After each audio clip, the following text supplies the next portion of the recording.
Hey, Kevin, can you hear me? Yes, I can. Good morning, Enrique. Okay, repeat. Yes, I can hear you. Good morning, Enrique. Doggone it. I can't hear you, though. Hold on.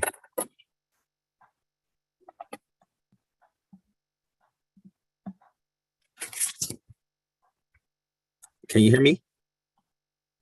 Can Say you hear something. me? No? You might have to check your audio settings like we did the other day and switch it to either. Now, can you hear me in your headset? Nothing? Okay, hold on. Do it now? Can you hear me now? Yeah, okay. It's There you with the head. Yeah. Is it okay to present with the headphone? Sure. Okay. All right. Just All right. See you soon. Okay, thanks.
Good morning, everybody.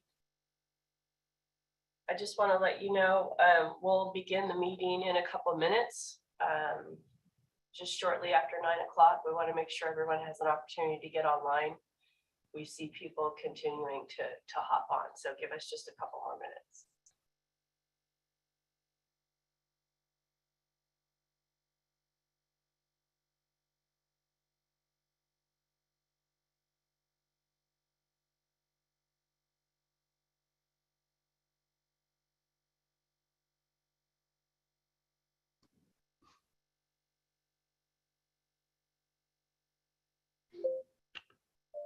Mia, can you hear me?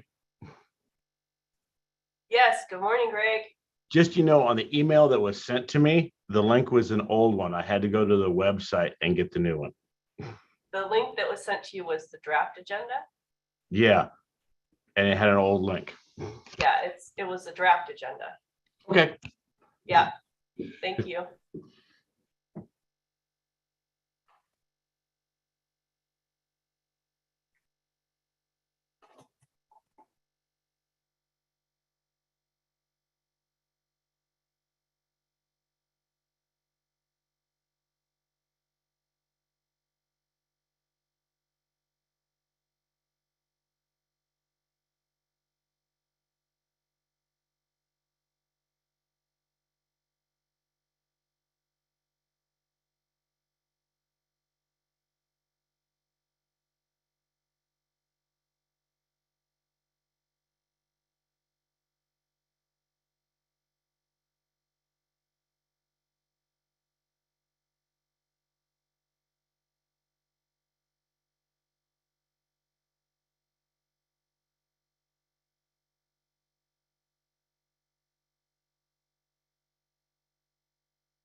Good morning, everybody. Good morning. I think we'll go ahead and get started. Hope everyone's doing well. Before we call order, I'd like to go through a few housekeeping items. As a reminder, this is the California Building Standards Commission Coordinating Council meeting. And today is May 3rd of 2022, and it is 9:02. Before I go into introductions and do a roll call, I'll go through some meeting instructions. I've done a sound check. I think everybody can hear me okay. This meeting can be viewed on the CBSC YouTube channel, which is linked on the meeting agenda. I would like to remind the viewers there's a 45-second or so delay. Closed captioning is available via the Zoom's automated live transcription by clicking on the CC Live Transcript button. Closed captioning will automatically appear if you are watching via YouTube. The public may provide comments on each agenda item by calling in on the Zoom teleconference number provided on the meeting agenda, or by using the raised hand feature in Zoom. Instructions are provided on the back of the agenda. And if you have difficulty with the technology, please call the CBSC main office line at 916-263-0916. I'll now read the phone instructions. If you wish to make a comment on a specific agenda item, please listen for the chair to ask for any comments from the public. Once comments have been received from the public in Zoom with their hands raised, the chair will ask comments from public on the Zoom phone line. At this time, please take yourself off of mute, announce your name and who you're representing before making your comment. Please mute yourself when you're done commenting. And just a reminder for those of you on the phone, if you put your phone on hold, we will hear your background music. So please just mute yourself. If possible, please call from a landline using the telephone handset only. This enhances the ability to hear your comments clearly. Calling from a speakerphone or a cell phone reduces the quality of the audio and makes it much more difficult for your comments to be heard clearly. We ask that you speak slow and clear so the captioner can transcribe your comments. I'll also like to mention the role of the Coordinating Council. The Coordinating Council meets under the authority of Health and Safety Code, Section 18926, which reads in part, the membership of the Coordinating Council shall consist of the Building Standards Commission Executive Director, who serves as the chair, and representatives from the Department of Public Health, Healthcare Access and Information, Housing and Community Development, the State Fire Marshal, the Energy Commission, and General Services, among others. When a state agency contemplates the adoption of any building standard, it shall, prior to commencing any action to prepare a draft of the proposal, advise the executive director in writing of that intent and request the executive director call the council or any member of the council. Many of us state agencies have already started conducting workshops for the 2022 intervening code adoption cycle. This meeting is a good opportunity to share that information and hear from the other state agencies what building standards they may be contemplating this code cycle, or perhaps a future code cycle, so that we can coordinate our efforts. Are there any questions on the purpose and the role of the Coordinating Council before we take a roll call? Are there any hands raised? All right.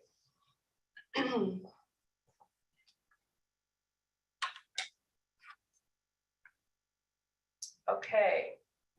I'm going to do just what I have listed as the primary for each state agency, and then afterwards we can, the state agency reps can hop on if they want to. I know that many of us work on different types of rulemakings within our own department. So I have a primary for the Department of Housing and Community Development. Is Kyle on the line? Kyle Kraus? He's not on the line. I'm taking his place today. Okay, Mitchell, thank you. All right, I was just going to ask for you next. Okay. All right, so Mitchell Baker's on the line from HCD. Greg, are you sitting in for Mike Richwine today? Yes. Gotcha. Okay, Greg Anderson's on the call here. Is Mr. Bohan from the Energy Commission on, or is there another representative from the Energy Commission on the line? So Will Said from the California Energy Commission, and Payam Bozochomi is also on. Perfect. Okay, let me write you in, Will. Thank you. Good to see you.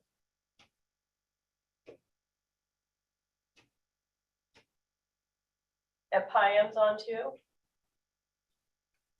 Yes, I may need to step out momentarily so he can fill in if I'm out. Oh, no problem. Thank you. How about anyone from the Department of Public Health? I have Brandon Nunes.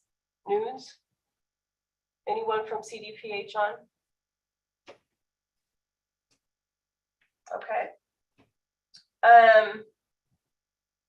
From HCI, is either Chris Tokus or Richard Tannehill on? Richard Tannehill is here, and I'll have others joining me as well.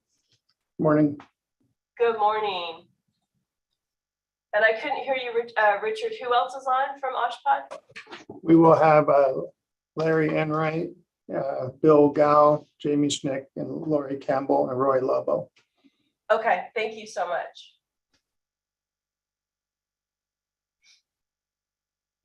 Okay, on to Division of the State Architect. Do we have Ida Claire on? Yes, and I'm joined by Eric Drever, Tav Commons, Diane Gould, Ryan Turner, and Ryan Huxley. Perfect.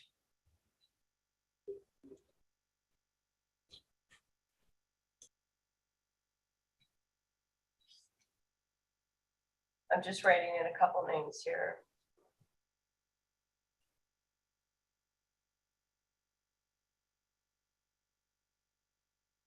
And George Barnes. Sorry about that. Oh, yeah, I saw George. Okay.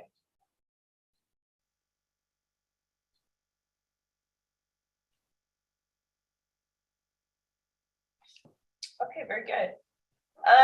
Do we have anyone from the Industrial Relations Division of Occupational Safety and Health? No.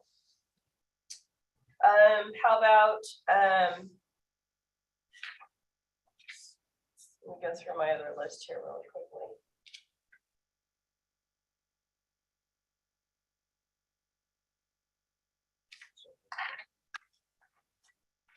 Anybody from the Department of Water Resources? This is Rich Mills. Nancy King has a time conflict. She may be able to join later, but otherwise I will be representing DWR.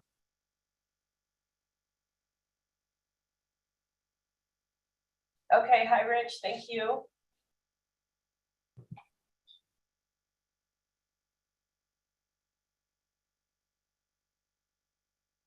Anybody from State Lands Commission today?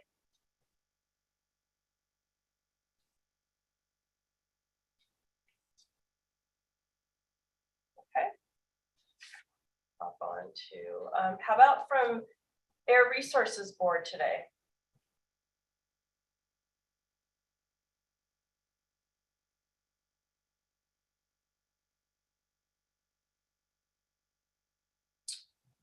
Okay. And then how about Department of Consumer Affairs? We've got the Bureau of Barbering and Cosmetology, Veterinary and Medical Board, Pesticide Regulations, Bureau of Household Goods and Services, or Department of Board of Pharmacy. Any of those folks on the line today? Excuse me. Okay. I'm almost done here. Anyone from Board of State Community Corrections today? Yes, Lindsay too, from the Board of State and Community Correction. Thank you. Great. Thank you for joining us. And how about anyone from the State Library? And last I have, how about from Food and Agriculture?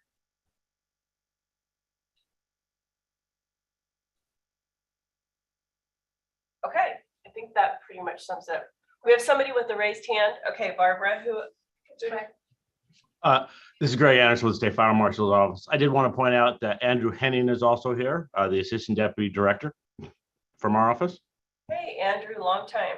Yep. Hi, great to see everyone again. You too. Thanks for joining us. Anybody else on the with a hand raised? No? Okay, very good. All right, well, I think that we can get started here. And just so you all know, we have 4 empty chairs here in our conference room. So no one decided to join us in person, which is just fine in this virtual world. It seems to work pretty well. So let me get started. We're going to just go through the agenda here. The idea is we'll this is kind of free form. Raise your hand if you have a comment. We will go and formally ask for public input as well for each agenda item. The first item I'd like to go through is to discuss the the code cycle we just finished, which is the 2021 Triennial Code Adoption Cycle. Generally what we do at the Coordinating Council is discuss where we are with codification and if we're going to be publishing an errata, which is a little bit early, but we can talk about that a little bit. And of course, we want to thank everyone who participated in the 2021 code cycle and where we are now, and then we can open it up to questions. So I believe that I have Kevin Day on the line and Arena Brosman, who are going to do an overview of where we're at with codification. And I'm going to mute myself for just 1 minute. So go right ahead, Kevin and Arena. Great, thank you, Mia. I'll go ahead and jump in and get started. Good morning, everyone, and thanks for joining us. I'm Kevin Day with the California Building Standards Commission. And so for our 2022 Title 24 publication update, virtually all parts of Title 24 have gone to print. That is, the blue lines have been approved, and the publishers are starting to go to print with those to ensure that they are published and available to the public no later than July 1st, 2022. The Building Standards Commission will coordinate distribution of the binders and the electronic versions of the 2022 edition of Title 24 to the state agencies. That'll soon start happening. One thing we wanted to note, and many of the state agencies that worked with Irena and reviewed the ICC published codes, that they'll have a new page number format that matches that of the Model I codes that they're based on. So just a new formatting change this cycle. Additionally, we'll be reaching out to the state agencies in the coming months to begin coordination of the January 1st, 2023 errata. As many of you know, we don't really get a break, so that'll be our next codification step after the codes are actually published. So we'll reach out to you. Irene and I will likely reach out shortly with some timeframes and see if once those codes are published, we can identify any errata that we need to address. I would also like to take this opportunity to thank the state agencies for prioritizing their review of the proofs and the combined baselines over the past few months. Many of us often breathe a sigh of relief after the commission meetings are over, but as most of you know, the process is not really over until those codes are published. So we thank you for all your dedication and effort. A big thanks also goes out to our publishers, the International Code Council, the International Association of Plumbing and Mechanical Officials, and the National Fire Protection Association for their dedication and excellent communication with us to keep the codification schedule on track. During the pandemic, it has been necessary for us to pivot not only on our business practices, but also our way of thinking and the way we approach our process. And again, we just when we think we have things figured out, we need to pivot again. So we appreciate their flexibility and all their dedication. I would also like to thank the CBSC staff for their flexibility, creativity, and determination. We've become a pretty good team at creating a plan and then having backup plans. So just wanted to thank everybody for their hard work. And lastly, for those that would like to publish the 2022 Title 24, the publisher's information is listed on our codes webpage if you scroll towards the bottom. And then links to the free read-only versions of each of the parts of Title 24 will be made available by the publishers on that webpage on or around July 1st, 2022. So thank you so much for all your hard work, everybody. We really appreciate it. I think that's about it. Thank you. Questions? I see Payam has his hand up. Hi, Kevin. This is Payam of the California Energy Commission. Hope you're doing well. Kevin, in your presentation, you just said that you're going to be reformatting the page numbering to align with the I code. Does that also apply to the energy codes that were not part of the I code, but they were part of their own adoption process? No, my understanding, it's just the California codes that are based on the ICC national model codes, like the international building code. Okay. I don't know if Arena wants to chime in on that or not, but that's my understanding of that minor formatting change. And sorry, Pam. Yeah, that's right, Kevin. Thank you. Thank you. One last question. Would it be possible, because we at the Energy Commission, we publish or we print a version of the energy code on our website for our designers and whomever else that needs it. Is there a possibility to get a Word version from you folks from the iCode so that we do it in one column versus you guys do it in a 2-column type system? I just want to make sure that everything is captured, not one code says something different than the other code. So it makes it easier if we could do that and make sure it's all aligned. I don't want somebody going to your website, getting something different than going to our website and getting something different accidentally. So we just want to double check that. Understood. Irene and I can work with Energy Commission and ICC to see if we can make that happen to meet that. Absolutely. We'll follow up with you after this, Payam. Wonderful. Thank you, sir. You're welcome.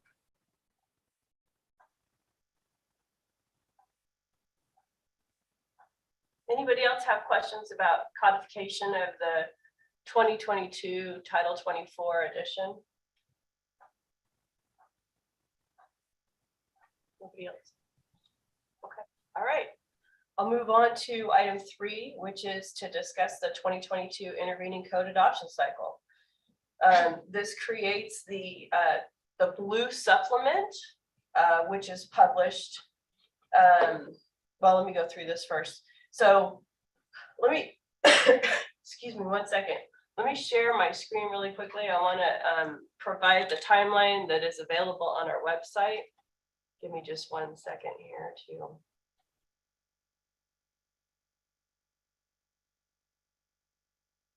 So this is our timeline right now. And the bulk of the timeline shows the publication period and then the statutorily required 180 days. So we're way over here. The months that you see here are January 2022 through December of 2022. So we're kind of right here in the middle. And of course, the supplement, which is the code changes that the state agencies are working on right now, they're in the workshop phase. Many of us have already started our workshops, which we'll talk about in a few minutes. And then BSC's due date for the initial submittals is going to be December 1 of 2022. And then once we receive those rulemakings, we'll go into preparing them for the code advisory committee meetings, which will be early 2023, and then so on with the timeline. So this timeline is available on our website.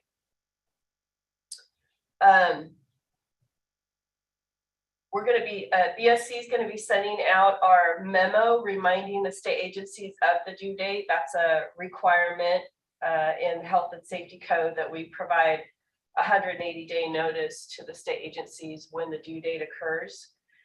We're going to be sending out that memo later this month, actually. And then I'd also like to hop over to our pre-cycle. If I can.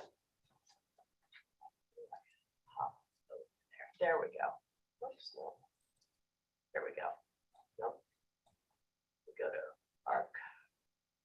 our rulemaking webpage. And we already have a link for the 2022 intervening code cycle. And we have a link to our pre-cycle activities. Just a reminder, this is just BSC's pre-cycle activities.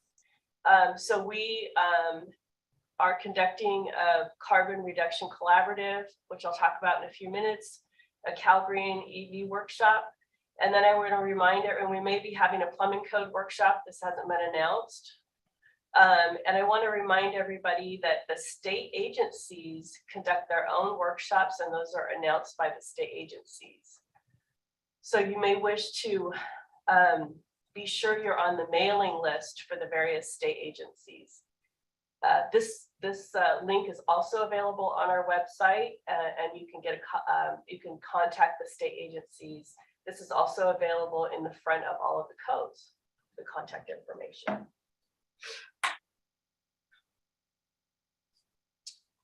So I'd like to remind everybody that the state agencies are responsible for engaging with the public early in the rulemaking process when creating complex or large in number code changes. And generally this is done by conducting workshops, but oftentimes we can send out emails requesting feedback as well. So before I hop on to 3B, are there any questions about the code cycle timeline? And I'll stop sharing my screen here. Any questions about the code cycle timeline? Okay. All right. All right, let's move on to 3B. This is the state agency rulemaking training. BSC has scheduled rulemaking training for August 25th of this year, so later this summer.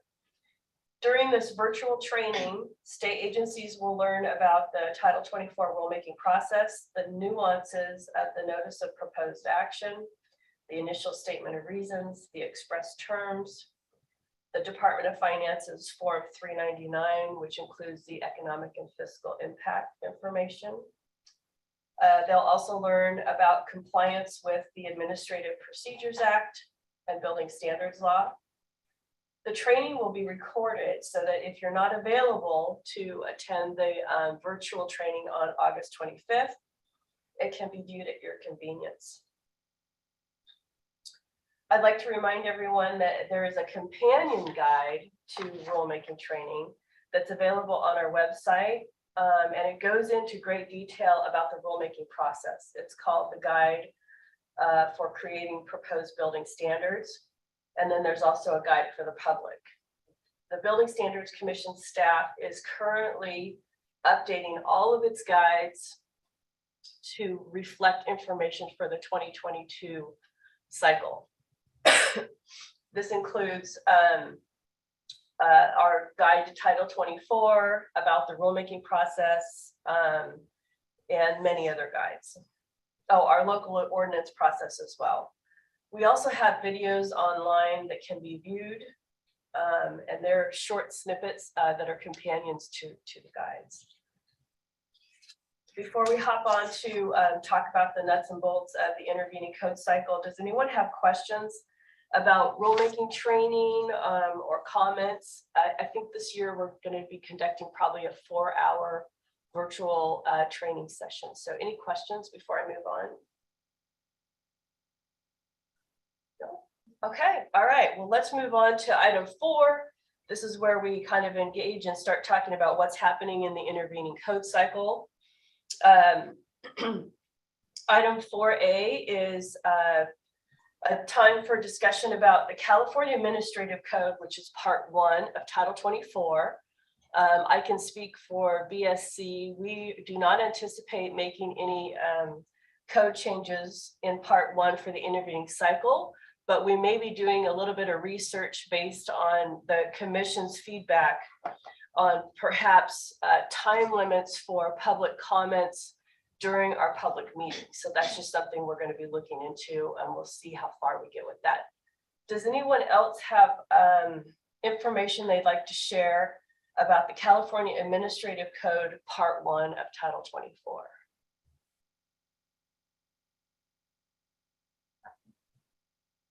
I don't see any hands raised. Oh, Diane's got, okay, I see a couple people at DSA. Go ahead, DSA.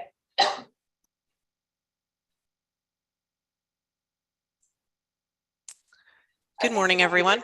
Oh, there we are. I hear you, Diane. Go ahead. Sorry. I do hear a little bit of an echo. Does anyone else hear that, or is that just me? Greg shook his head that he hears an echo. Is that There is a bit of an echo, yeah. Oh, it went away. So I think it's been resolved. Oh, well, Good. Greg froze. So, do you want me to turn down the sound in my? We froze. Oh, we froze. So give us just a second here, okay? And I'm going to turn down the sound in the room, and let me see if that helps. Might be a little better. We got one of those unstable internet connection things. Okay. Can you? Is there still an echo, Diane? I don't hear an echo anymore. I think we're good. I turned down the volume in our room. Perhaps that's what's going on. Okay, go ahead, Diane. Okay, great. Good morning, everyone. Diane Gould, Principal Structural Engineer with DSA's Structural Codes and Standards Unit. I'd like to take a moment to speak about what proposed changes we might have this intervening code cycle for Part 1.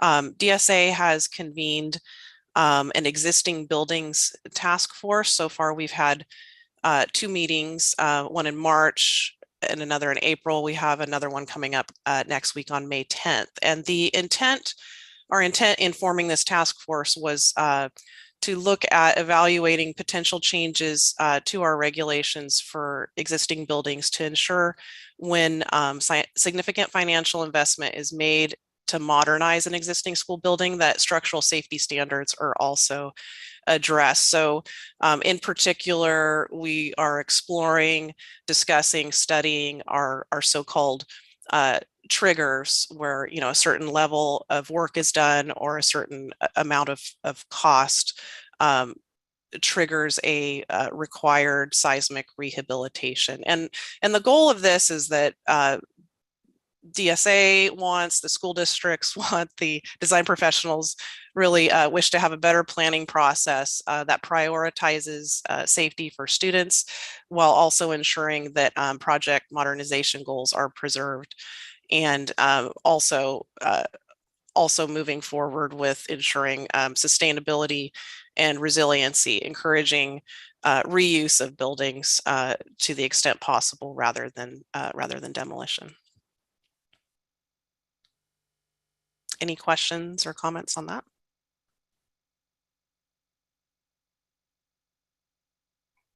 Not for me. Greg, did you have a question about that or something else regarding Part 1? Okay, yeah, I saw Richard's hand is up too with HCI.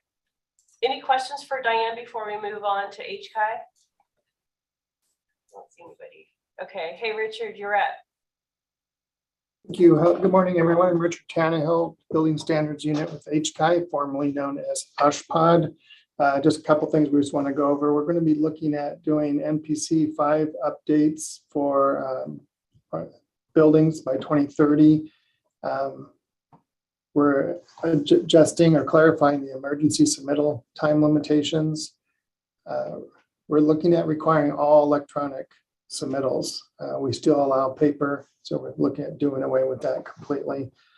And we have a couple fee revisions. We're looking for a non-refundable fee for the geotechnical submissions, as well as revising the IOR certification fee program for late fees, recertification, rescheduling fees. And that's all we're looking at. So anyone has any questions?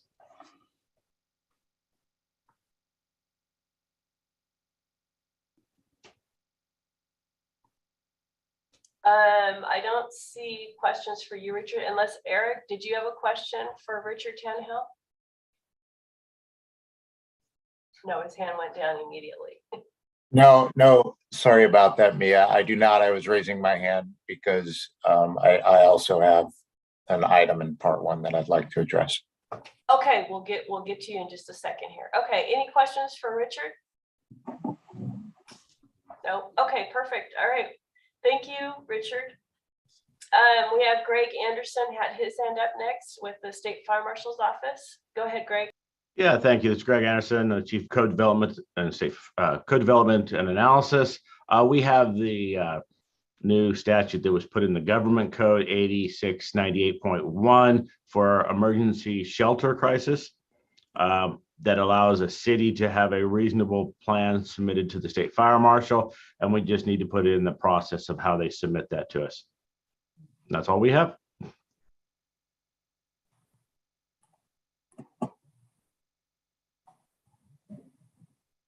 Hey, Greg, just a quick question, because I know that HCD receives ordinances regarding emergency shelters. Is there any overlap or potential overlap with the HCD portion of that? I'm just curious. I'm open for discussion, but normally they're going to be looking at the appendixes that have been approved. But this is if they have a variant of their local ordinances. It does allow them to submit it to the State Fire Marshal. I know our office has done at least one. And normally this is the city They tend to know how to get a hold of us, but we should put it in the regulations. I'll comment on that as well, Mitchell, with HCD. We do focus our review based upon the developed appendices when ordinances for emergency shelter crises are submitted to us. So it's very focused on those areas. Okay, very good. Thank you.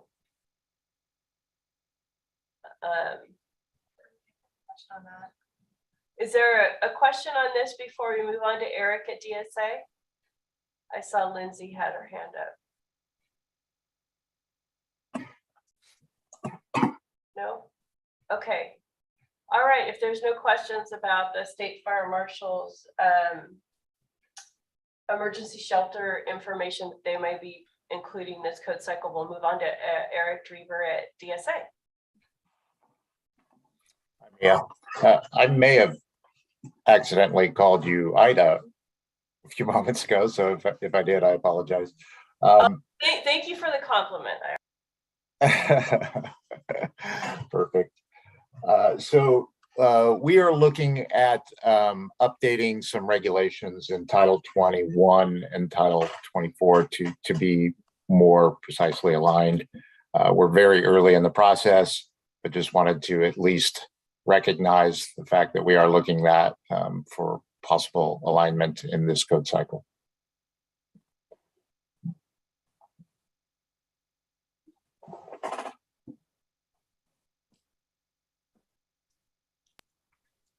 Very good. Did we lose him?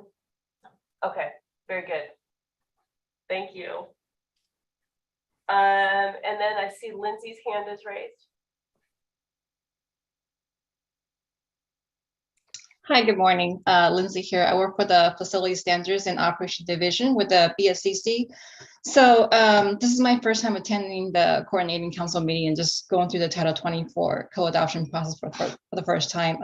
For our Title 24 regulation revision, we have a number of proposed changes in Part 1, Part 2, and most of these changes are in Section 13102, 1231.1, 1231.2 and 1231.3 as well. And we've already held workshops, which is how we came up with the changes. And we're in the process of finalizing these changes. Most of them are applicable to terminology updates throughout the sections. And we're just making them to ensure that they're consistent with the proposed changes that we have already made to Title 15.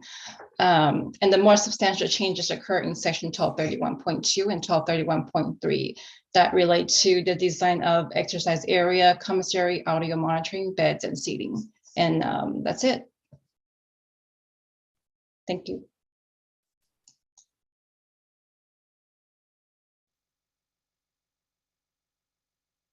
Very good. Okay, thank you, Lindsay, for participating. I know that in the past, do you coordinate any of your regulations with DSA for access? I know there may or may not be an overlap there, but just bringing that up for future reference. Just say DSA? Yeah, DSA for access. That I'm not entirely sure since it's my first time to the process, but I can definitely check back. Okay, yeah. It's just something in the past. I know that sometimes there's references to DSA's work, and then it's possible, maybe not for these types of regulations, but the review by the State Fire Marshal for the last sign off there, just to make sure I'm running out of ink. Oops, I lost somebody. Do you want me to replace it? I believe we'll have to have the State Fire Marshal review some of the changes. That's what I was told. But let me just check with my colleague on that part of the process. Okay. And Lindsay, just if you need any assistance from BSC staff on the process I know you guys are an adopting agency, we're happy to work with you through that process. So the timing is sometimes a little bit different with an adopting state agency versus the state agencies that go through the Code Advisory Committee review and our 45-day comment, things like that. So we're happy to help. That's what we're here for. Okay. Great, thank you. Okay, anyone else with part 1 regulations? Okay. I think we'll, I'm opening this up to the public too. If you have any comments or questions, feel free to chime in at this time on part 1, and we'll hop on to the building code. I know that this is probably going to generate a little bit more discussion. The Building Standards Commission, I don't believe we have a whole lot of modifications planned for the intervening code cycle.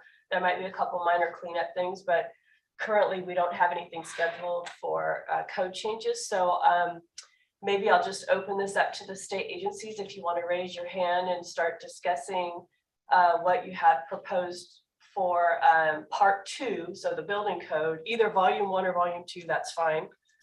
I will also ask that you speak slowly so that I can capture with my notes and that it can be transcribed. I appreciate that. So Richard, I saw that you had your hand up. You're ready to go. So go ahead, Richard. Thank you so much. Thank you, Mia. Good morning again. I'm Richard Triennial with HCI Building Standards Unit. This is the bulk of ours, so I'll go through these slowly, but one at a time. First, we're adding continuous observation at pediatric patient rooms and play areas to align with Title 22. We're making a clarification on ante rooms that are part of isolation rooms at the hand washing, where the hand washing station is located.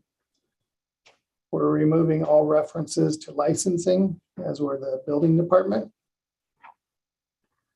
We're revising the definition of interim so that is more appropriate to what's happening during construction and what is needed. We're re-looking at fast track requirements for emergency departments.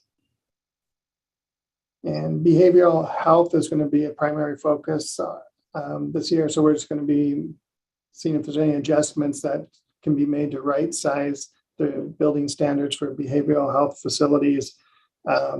And also looking at adding behavioral observation units to emergency departments. Re-looking at the pharmacy space requirements, those were added in 2019, and just going to make sure they're, again, right-sized, as some of them seem to be, that they might be excessive. We're revising language for the procedure rooms and the class 2 imaging rooms that were going to be added in the 2022 cycle, just to make sure there's clarification on what can be done in each of them, as well as adding med gas outlet requirements for both procedure rooms and class 2 imaging.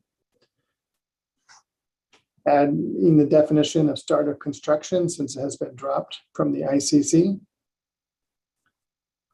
And for part 2, we're going to be adding seismic Anchorage requirements for interim equipment, revising section 1704A.5 to align with DSA, and revising the language of chapter 19 for tension testing of adhesive anchors to match requirements in chapter 19A. And I have Roy Lobo on the call with me. I went over his items, but we were both available for any questions.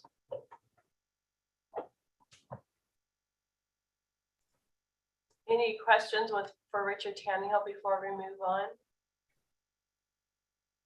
Okay, Richard. Anything else, Richard? Oh, there it is. Thank you. Okay, thank you very much. I'm just going in order of what I see on my screen here, so I'll ask Greg Anderson to go ahead and provide an overview of their updates for part 2. All right, thank you. Greg Anderson, Chief Code Development Analysis, the State Fire Marshal's Office. We're running several work groups that could affect this. I will start with the first one, which is looking at the International WUI code as a model code. That will not affect the intervening code cycle. There was way too much work to be done on that, but we're looking for the Triennial. We are continuing working on the WUI Chapter 7A work group, though, which will have some modifications probably to 7A. We have AB 9, which requires us to include the local responsibility areas for the high severity zones, and we are to consider the moderate zone. That's already in statute, but the maps have not been updated.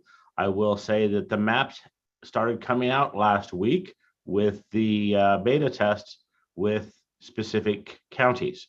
So they are being rolled out at this time. So it would be time to at least bring in the high severity zones in this cycle, which is in statute. Meanwhile, we are, as the wildfire issue is a huge issue in the state, we are continuing looking at the regulations. Let's see, we also are continuing on our work group for I3s for detention facilities. We'll see if anything comes out of that work group for this cycle, but those are the things we're working on that could affect the building code. Thanks, Greg. Any questions for Greg before we move on? All right, I see Mitchell Baker from HCD. Go right. Good morning, everyone. HCD is proposing changes to the California Building Code, Part 2.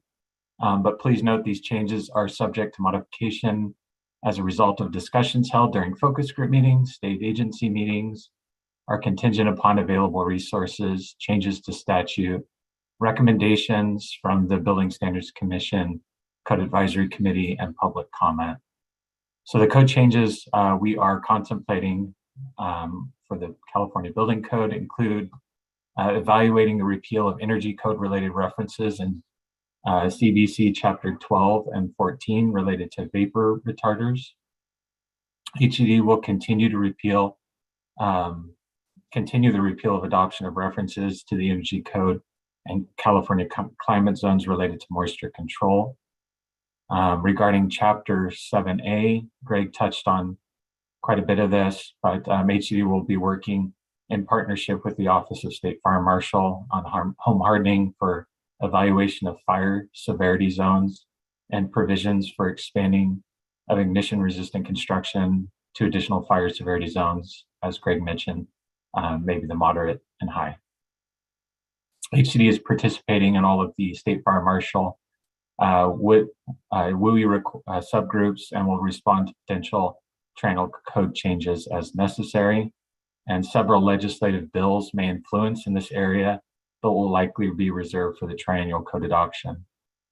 HCD is also contemplating updates to Chapter 11A for accessibility. HCD is proposing modifications of reach range for cabinets and counters in Section 1136A to reflect a maximum of 25.5-inch reach depth to allow for common physical barriers and obstructions and to harmonize with other codes. The modification clarifies that there should be an allowance for overhang to address comments received previously from the Code Advisory Committee. And that is it for HCD on the California Building Code. Thanks, Mitchell. Any questions for Mitchell before we move on to DSA Diane Gould? Don't see any questions. All right, you're up, Diane. Go right ahead.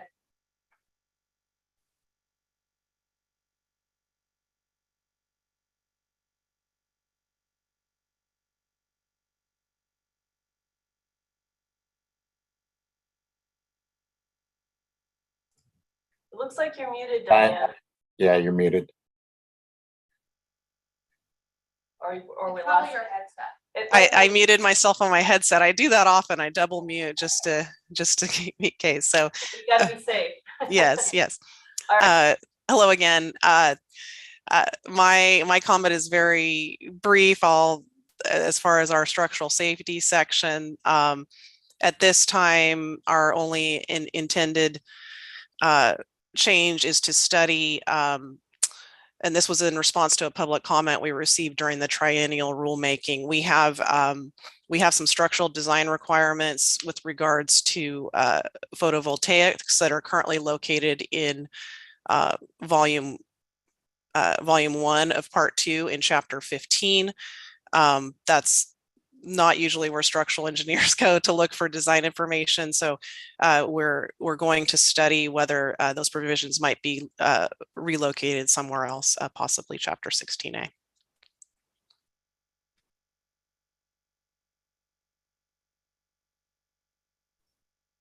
Very good. Thank you, Diane.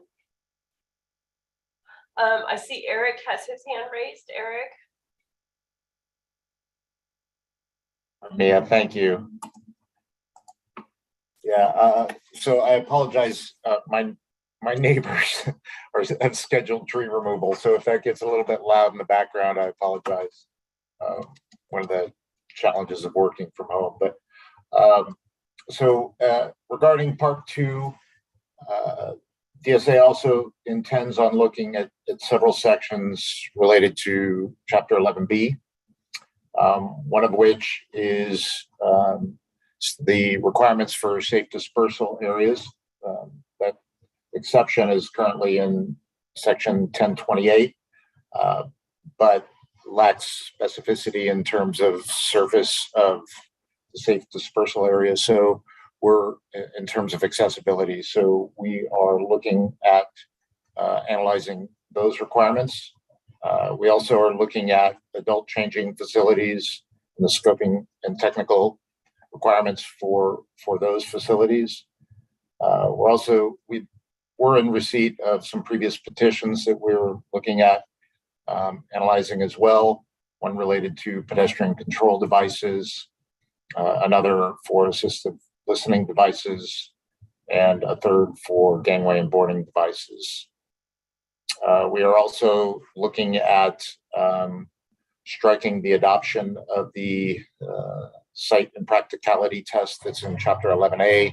This was most likely an oversight in our transfer, moving all of the public housing requirements into Chapter 11B.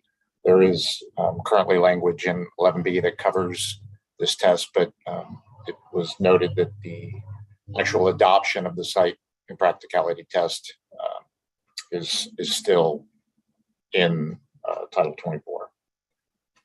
I think that covers most of what we're looking at. Very good. All right. Thank you, Eric. So is there anyone else that would like to discuss proposed code changes for part 2, either volume 1 or volume 2?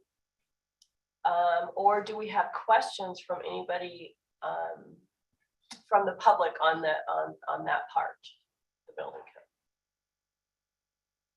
I don't see any. Oh, I see Payam. Payam, go ahead with your question.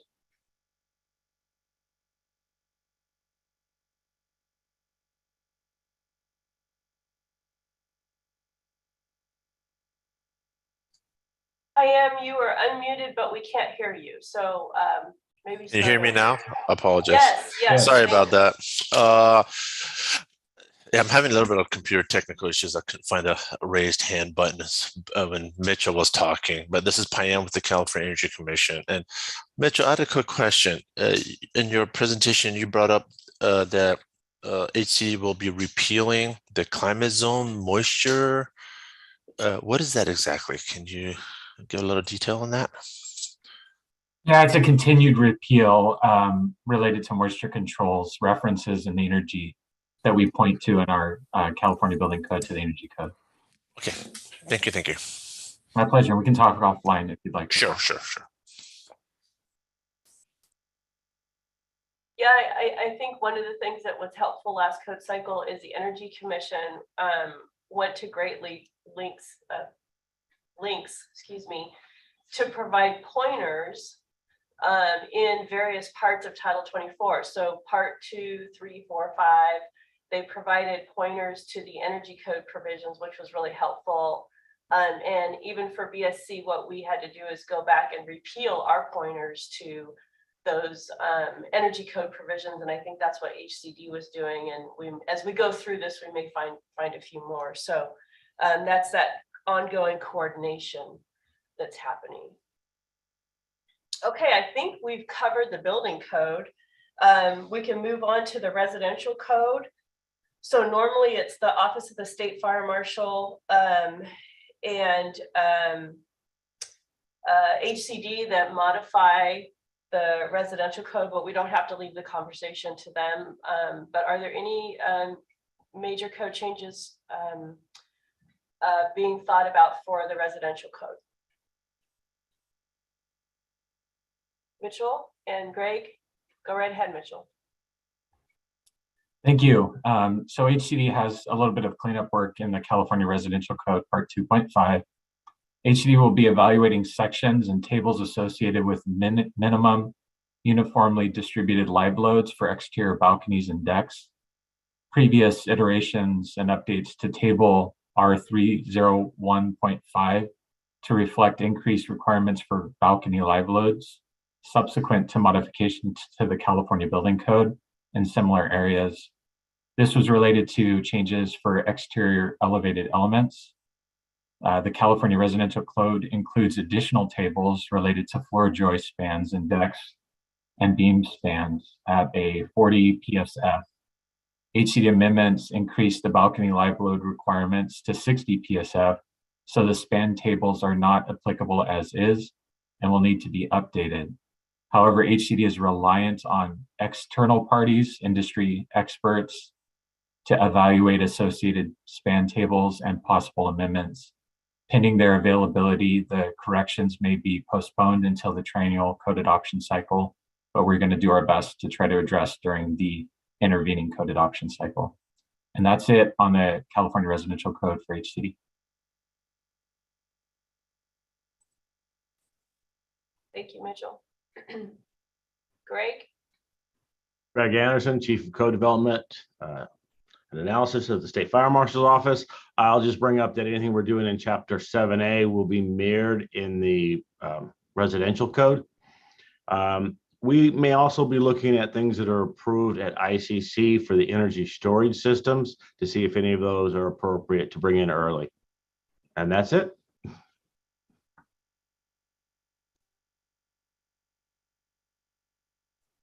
Very good. Anyone have questions about the California Residential Code before we move on to the electrical code? Okay, all right, I don't see any hands raised. There's one thing I skipped over, and my mistake is, excuse me, item 4B. Sometimes we talk about changes that'll occur in the administrative chapter of all parts. And last code cycle, the Building Standards Commission provided a reference to law that changed the permit expiration date from 180 days to 12 months. That was based on Assembly Bill 2913 that passed in 2019. And I was just curious if any of the state agencies are needing to make and coordinate any administrative chapters, not the administrative code part 1, but the administrative chapter found at the front of all parts. I'm just curious if there's anyone contemplating that. I know last code cycle, Greg, you guys made some changes clarifying what's within your authority. And I know probably the hard part is we're discussing a code that isn't even published yet and not being used yet. So this is always kind of the challenge on how that'll be affected. Greg, do you have anything? I would just add that we will review those regulations that we just brought in to make sure that they're okay, or if they need a little tweaking. That would be it. Yeah. Okay, great. Thank you. All right. Well, with that, I'll move on to part 3, which is the California Electrical Code. I think we've got Beth Maynard from BSC on the line here. Last code cycle, we received some comments on a particular tentative interim amendment. And so Beth, I'll turn this over to you, and then I'll open it up to the state agencies to see if they're contemplating any changes to the California Electrical Code this code cycle. Go ahead, Beth. Thanks, Mia. Good morning. I'm Beth Maynard with Building Standards Commission, Associate Construction Analyst. Still getting used to that. Yeah, there's a few TIAs in the NEC that have been brought to our attention and may be of interest to the state agencies.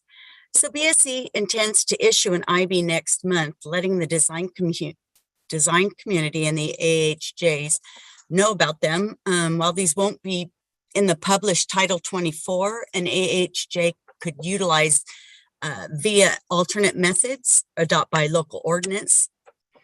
We mention this because the state agencies also could propose them in the intervening code cycle. So I'll go through the three that that we're talking about right now. One of which is the comment that received by Robert Glass regarding section 210.8F, which addresses residential dwelling units. And he wanted this to be removed entirely, and if unable to remove, then modify this exception that does not apply to HVAC equipment. So NFPA issued the TIA to push out the enforcement date till January 1st, 2023.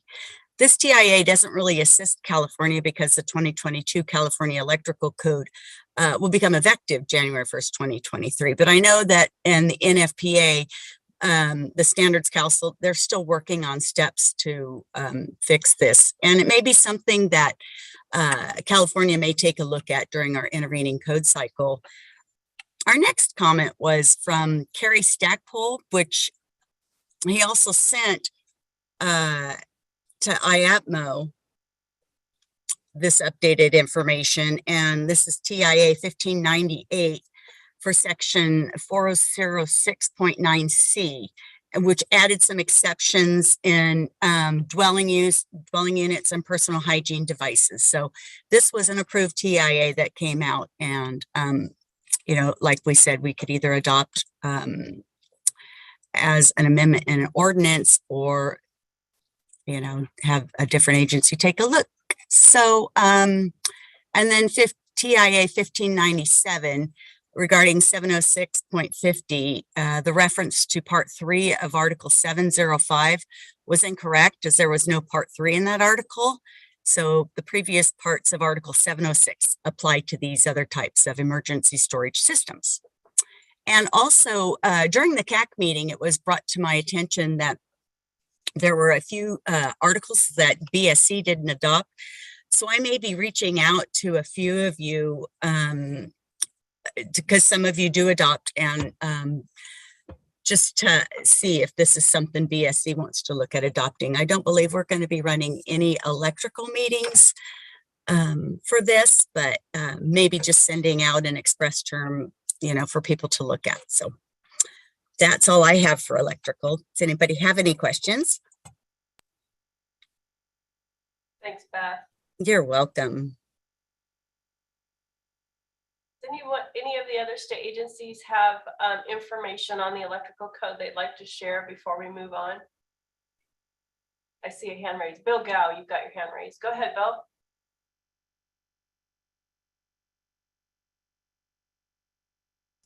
Sorry about that. I had to find the unmute button. OSHPD has some cleanup work in Article 517. The two significant changes that we're proposing for the mid-cycle is adding electrical coordination requirements to Type 2 essential electrical systems. Type 2 essential electrical systems are used in skilled nursing facilities. And this change is to align with the requirements of NFPA 99.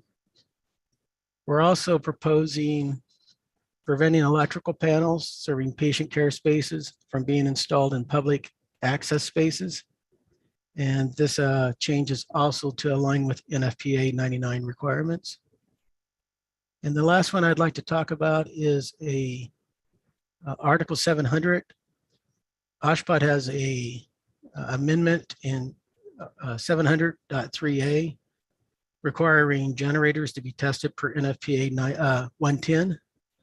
And we want to revise that to include the paralleling switchgear, the EPSS distribution equipment, and transfer switches. And again, this is to align with the testing requirements of NFPA 110. And those are our changes.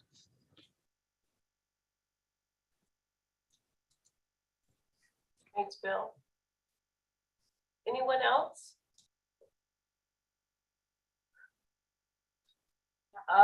Yeah. Oh, Mr. Glass, I see that your hand is raised. Go right ahead.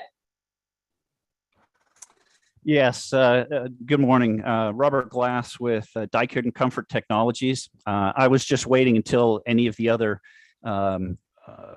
state agencies had had an opportunity to address things. So if this is fine, I'd like to kind of carry on with what Beth had mentioned as far as the TIA relating to the section 210.8F of the 2020 NEC. Yes, go right That ahead. okay? Yeah, perfect timing. Yes, go right ahead, Mr. Glass. Great, thank you. Yeah, and what Beth had mentioned, there's a TIA that was submitted as TIA 1593 and was actually published by NFPA. So its final published number is 20-13, just from a reference standpoint. That was submitted by the state of Minnesota because of issues they had after they adopted the 2020 NEC. And they were having nuisance trip issues of GFCIs with HVAC equipment. And so that TIA was specifically addressing inverter-driven HVAC, mini splits and other types of HVAC equipment that have inverters. Now that had a date of 1/1/2023. And that date is only 7 months away. And I think, as Beth noted, that the code doesn't take effect until 1/1/2023. So that TIA doesn't really fit in with, call it, changes to the intervening cycle. But as an update with that, NFPA set up a special task force to address these issues. And that task force has been meeting every 2 weeks for the last 2 to 3 months. It has not been finalized as far as what is going to happen. I think the intention is that there will be a new TIA that will come out of this task force in regards to the section 210.8F in regards to HVAC equipment. And while not finalized yet, this group is leaning towards extending that compliance date to 1/1/2026. And possibly extending it beyond just the inverter-driven equipment, but to all HVAC equipment. There's also a compliance date of 1/1/2029 that is still on the table and in discussions as well. In addition to that, there's a research project that AHRI has commissioned, working with EPRI, to look at the issues between HVAC equipment and GFCIs, trying to identify what the root cause is of the issues.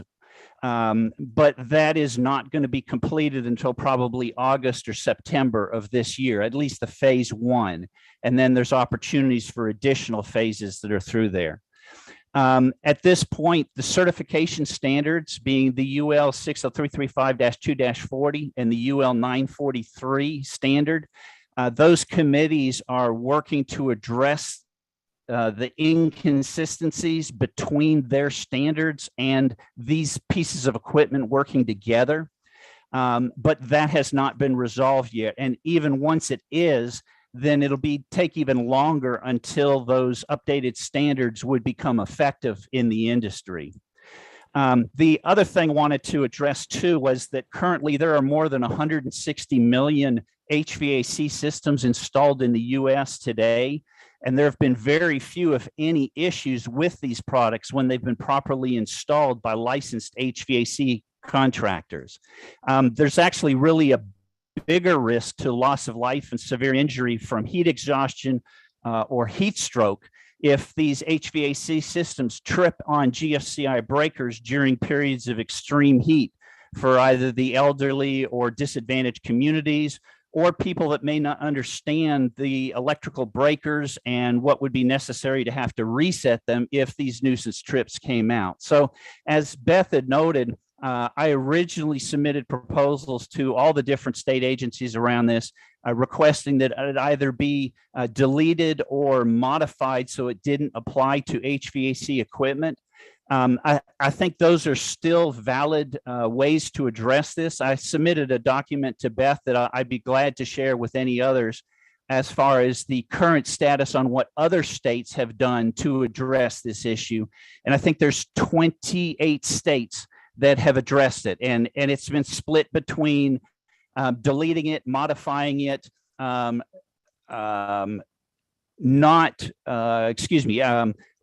implementing the TIA or not doing anything at all. And those were the parts. So if anyone's interested in that, I'd be glad to share that as well. Like I said, I shared that with Beth, and so she could also forward it on too, would be perfectly fine. But the last part of this is that maybe the consideration at this point would be to maybe implement an extended TIA that would just extend it to the 1/1/2026 date. The new code cycle would be up and addressed ahead of that, and we may have much better information to identify what would need to be done, as well as NFPA maybe by that time they would be in the 2026 NEC, and there may be a lot more information addressed on how this can be addressed by the whole industry. So I'll go ahead and stop there. I've gotten more information, but I think that's the information that I wanted to try to get across to all the state agencies. Thank you, Robert. We're going to continue to monitor that on our end, because yeah, it's tricky when the TIA ends on the date that our code becomes effective. I appreciate you keeping in contact with us, and we'll keep feeding this information to the state agencies. And then I do see that Bob Raymer has his hand raised. Bob, do you have a comment? Go right Yes. ahead. Yes, thank you, Mia. And to Robert, I just wanted to let you know that this is Bob Raymer with California Building Industry Association. And we're very glad to hear that you're working on this issue. We've been getting a lot of calls, and so please hook us into this, but glad to see that you're on this. Thanks.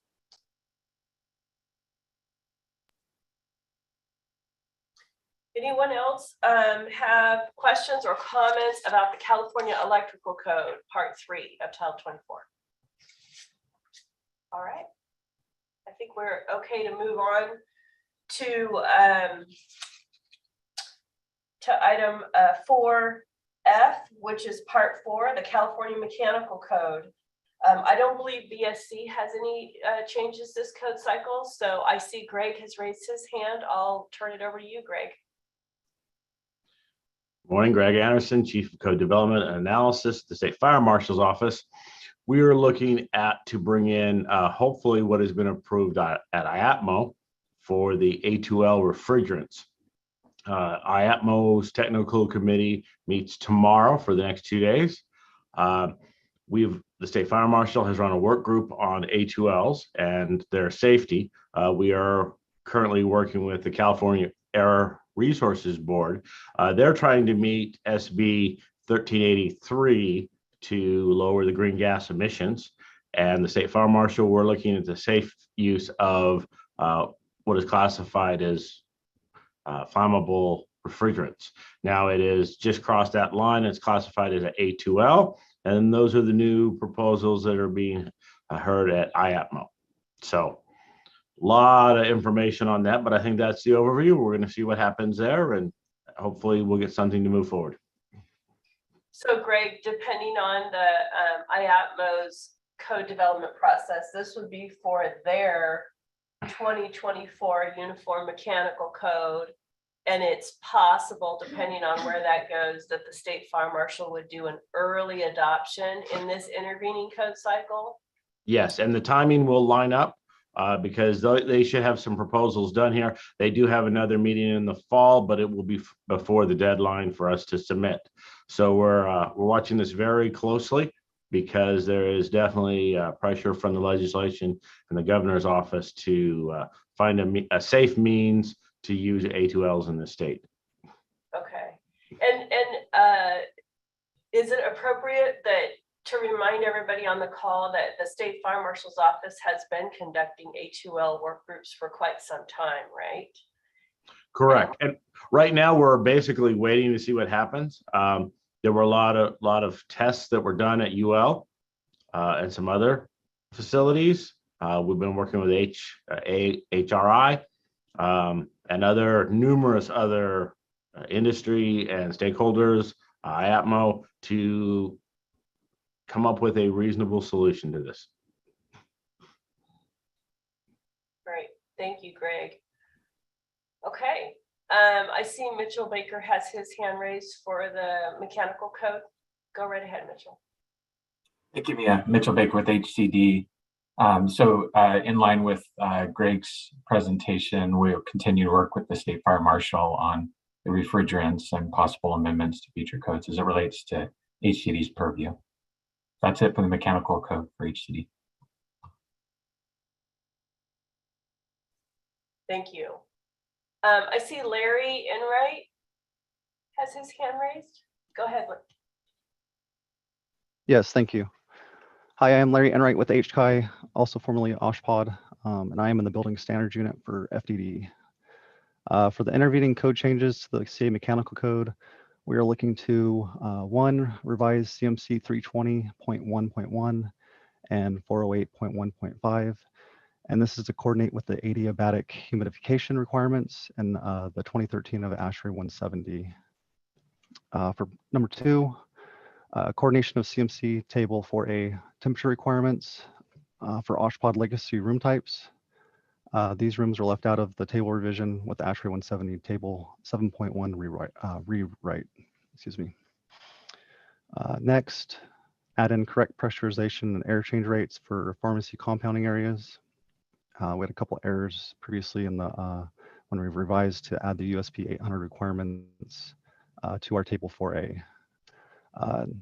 Next, we're going to look at generator exhaust distances to building openings and forced air intakes, and revising some of our exhaust requirements in the CMC to coordinate with generator.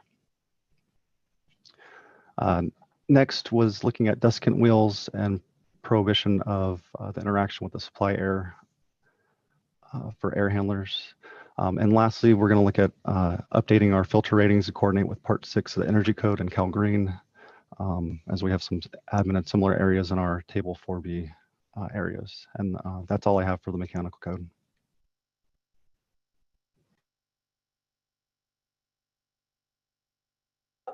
Thank you. Anybody else for the mechanical code before we move on to the plumbing code? Let's see anybody. No.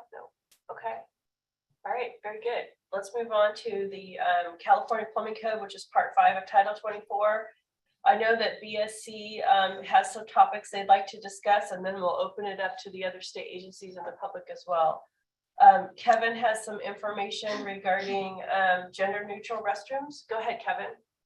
Yeah, thanks, Mia. And I have a few items to present for BSC's Part 5 proposals. So if it's okay with you, I'll probably talk about each one and then ask for questions after each one, because I think at least 2 or 3 of them, a couple of the other state agencies will probably weigh in as well. So is that an okay way to present? Okay. Sounds good.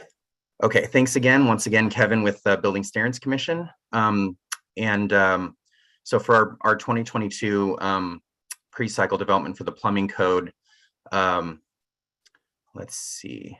I'll actually start with adoption of Appendix M. I'll get to the gender neutral shortly, but in response to a petition that BSC and some of the other agencies received in 2021, BSC will be considering adoption of California Plumbing Code Appendix M, Peak Water Demand Calculator, in coordination with HCD and DSA. We've been in discussion with the petitioners, with HCD and DSA, and some affected stakeholders, including representatives from the UC and CSU systems, which would fall under the BSC authority banner. One of the things that we've been discussing about co-adopting that appendix. And we'll continue to coordinate during a pre-cycle workshop in the coming months once we have some additional coordination with HCD, DSA, and the other stakeholders. So I'll leave it if there's any questions or comments on the adoption of Appendix M at this moment.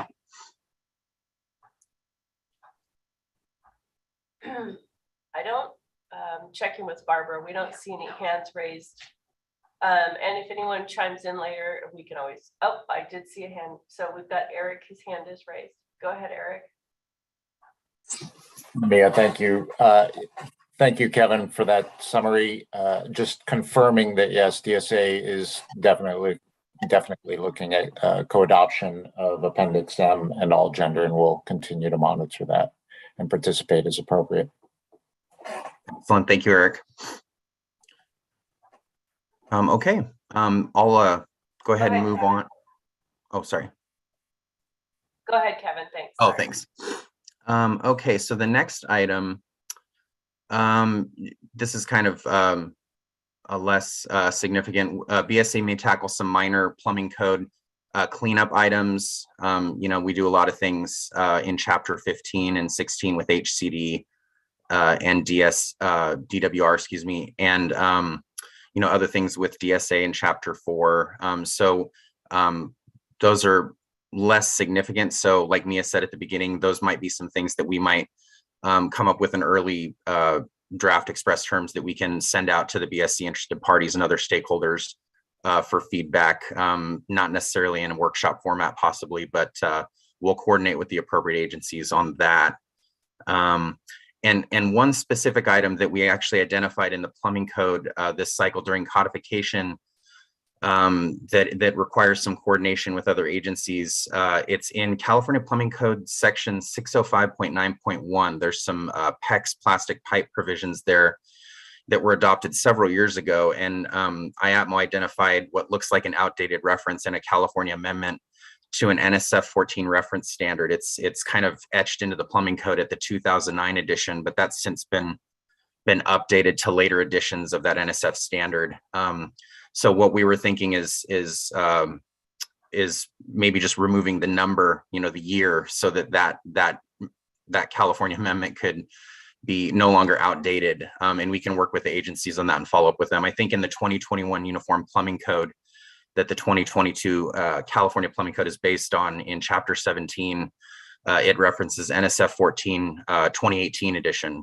So that might be something that we'll reach out to the agencies after this, because I know that amendment was co-adopted by Building Standards Commission, Department of Housing Community Development, the Division of the State Architect, HCI, California Department of Public Health, and the Department of Food and Agriculture. So it may be something that BSC amends to just remove that, and we'd try to do that in coordination with the other agencies so that there's not kind of multiple years in there for that standard. So yeah, I'll follow up with the agencies after this meeting on that. So are there any questions on that, or any other kind of minor code cleanups before I talk about the gender neutral proposal?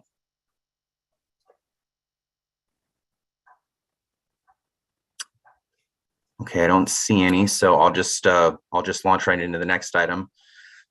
Based on some early discussion and comments received by representatives from some state agencies, including the Department of Social Services, the Public Employees Retirement Board, CDCR, the Department of Aging, BSC is considering a gender neutral exception to the separate facilities provisions in Chapter 4 of the California Plumbing Code. So for this, we have actually been monitoring IAPMO's gender neutral proposal that's been going through the development phase of the 2024 Uniform Plumbing Code. My coworker Beth actually monitored the IAPMO technical committee meeting yesterday.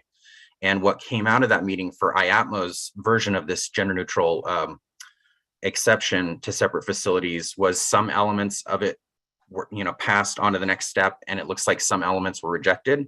So it's still pretty hot off the press. So we're reviewing that, and we'll continue to monitor what's happening at the model code level to see if something comes out of that we can early adopt for the plumbing code, for our limited occupancies, possibly in coordination with DSA and other state agencies that are interested by the December submittal date. So it's kind of a moving target, because what BSC and any other state agencies do to amend the California Plumbing Code will be somewhat contingent on what happens at the model code and how that shakes out. And in addition to that, many of you may know that there's current proposed legislation that relates to the gender neutral issue, SB 1194, which we're also reviewing and monitoring to determine how that might affect any kind of proposal that California has for the 2022 California Plumbing Code supplement. So a lot of moving parts and a lot of tracks, but we're hoping to be able to address this in a workshop, and we'll coordinate with the other agencies shortly on that. Back to the IAPMO schedule, they're currently having their technical committee meetings this week, and then we'll know more, I think, in late June, when some of those results are finalized on what language made it through to the next step of the process. Then their technical meeting convention takes place in September of this year, where final votes on the proposals will take place. And then the IATMO Board of Directors meeting takes place in January of 2023. And then, of course, the IATMO expects to publish the 2024 UPC by mid-year to July of 2023. So we'll be monitoring that to see what we can bring into BSC's proposal for the plumbing code. So I'm happy to answer any questions on the gender neutral. I don't see any hand raised yet. Okay. And that pretty much sums it up for what BSC will probably do for the plumbing code. Thanks for that overview, Kevin. And I see a few hands raised. Eric, go right ahead.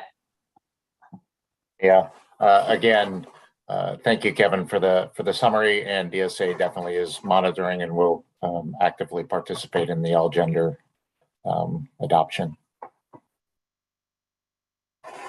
Thank you, Eric. And I have to put my glasses on to see this next name. Oh, it's Steffi Becking. Go ahead, Steffi. Yeah, thank you. Steffi Becking with 2050 Partners. Just a quick question. What month is being targeted for the plumbing code workshop? Thanks, Steffi.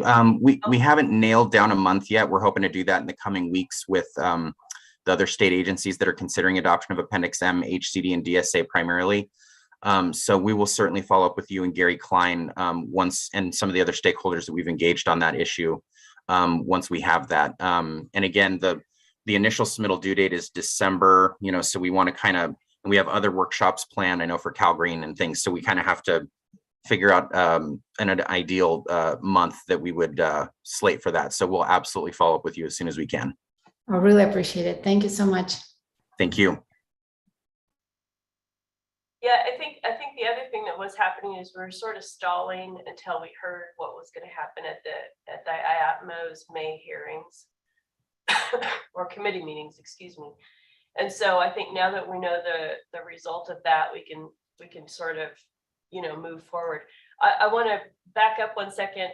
Our BSC is going to send out our notice that the initial rulemakings are due December 1st, but I want to make sure everyone understands that any of those complex or large rulemakings that are being contemplated, the workshops have to happen long before that, because there's quite a bit of work that's done prior to December 1 for the state agencies to prepare their rulemaking. So any workshops that BSC has, and I don't want to speak on behalf of the other state agencies, we're probably going to wrap that process up by the end of the summer. And I say, August, possibly September at the most, for our workload, just so you know. So if we're going to conduct a workshop, it's going to be between now and then. Do we have any other state agencies on the line that want to speak to the California Plumbing Code? I see Mitchell put his hand up. Perfect. Thank you. Go ahead, Mitchell. Thanks, Mia. Mitchell Baker with HCD. Kevin did a really good overview of Appendix M, the peak water demand calculator. HCD is also moving forward with proposing to adopt calculator as voluntary appendices and during this code adoption cycle. And we'll continue to work with stakeholders through the various focus group meetings in order to make that happen. HCD is also looking at pointers to lead content for plumbing fixtures and fittings as directed by or identified in Assembly Bill 100. So we look forward to providing some updates to the California Plumbing Code during the intervening code adoption cycle. And that's it for HCD on plumbing code. Very good. Thank you, Mitchell. I see Larry with HCI. Go ahead, Larry. Thanks. Hi, this is Larry with HCI again. For the intervening code changes to the plumbing code, the OSHPA amendments that we're looking for, we're looking to enhance language for emergency water and waste storage requirements, which are found in CPC 615 and 727. I want to bolster and clarify patient shower ADA and drain requirements for showers. Consider revision for sensor faucet durations and sniffs and our protective environment rooms due to Legionella risk. And also looking at dead legs and hot water distribution systems and CPC 613 and looking at maximum lengths. The next, we'll be looking at essential power requirements for hot water alarms and adding the emergency power in. Next will be the airborne infection isolation room hand washing fixture requirements to coordinate with part 2. And lastly, we're looking to coordinate dialysis piping materials with current AAMI standards. And that's all I have. Thank you, Larry. I see Rich Mills from Department of Water Resources. Go ahead, Rich. Hello, this is Rich Mills, a retired volunteer with the Department of Water Resources. Oh, an item that's later on your agenda is the cross-connection control policy handbook of the State Water Resources Control Board. Because that overlaps the plumbing code, particularly with respect to recycled water, DWR is monitoring the progress of that handbook, and depending on how that proceeds, we may propose some tweaks in the plumbing code to keep the plumbing code in alignment with the water board regulations.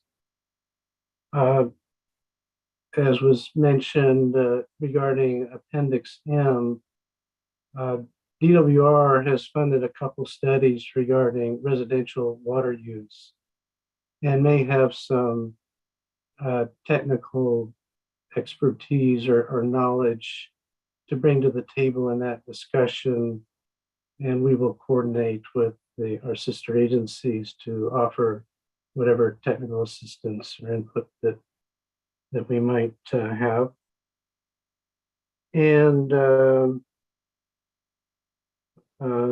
Kevin mentioned just maybe some tweaks in chapter 15 and 16. And as far as they may relate to recycled water, we'll be coordinating with HCD and BSC on those. And that's all I have. Very good. Thank you, Rich. Okay, anybody from the public that would like to speak up on part 5, the California Plumbing Code, before we move on? I think we're good. Okay, all right. So next up on the agenda is 4H, which is part 6, the California Energy Code. I know we have some energy code folks on the line here. If you'd like to speak to anything you'd like to provide information on, either for the 2022 intervening code cycle, or if you want to give us a heads up on anything happening for the next edition of Title 24, go right ahead. Hey, good morning, everyone. Again, my name is Will Vicent from the California Energy Commission. At this point, we do not plan to pursue any developments for the intervening code cycle, but are well underway on our pre-rulemaking activities for the 2025 code cycle. So if you have any interest in reaching out or have any ideas on how we can continue to improve Part 6, just let us know. That also includes, while I have the mic, is the voluntary provisions of Part 11 too. That we do not plan on pursuing anything. Thank you. That's helpful. Thanks, Will. So during the intervening code cycle, the Energy Commission is not going to propose anything for Part 11 either. Got it. Okay. That's helpful. Thank you. All right. Any questions before we move on to the Historical Building Code? Okay, let's move on to Historical Building Code. Do we have a representative that wants to speak to any code changes for the Historical Building Code?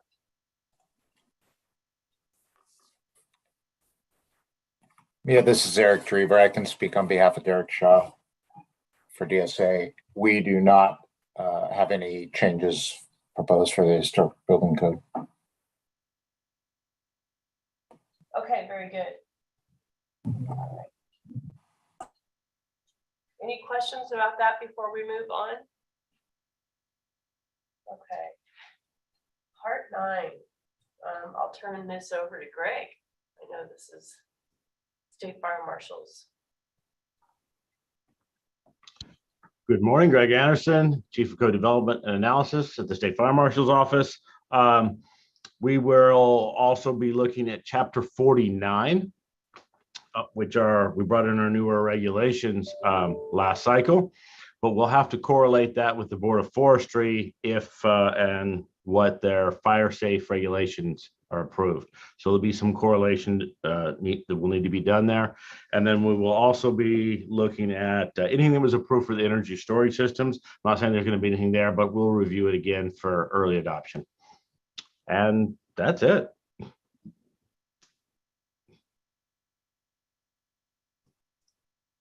Thanks, Greg. So just to not to put you on the spot too much. So I'm kind of hearing that maybe this intervening cycle, there won't be a whole lot of early adoption like there was 2 code cycles ago. Maybe, maybe not. We're hoping that way, but we haven't gotten to the existing building code yet. So, you know, hey. Oh, yeah, I know. Except for that one. Yeah. Okay, that's helpful. Because what the other part of this, you know, the result of this conversation also helps BSC prepare for the intervening code cycle as well. Of course, we never really know what the code packages look like until we receive them, but it does help us plan for this code cycle too, and not just you on the spot, but for the good of the group here.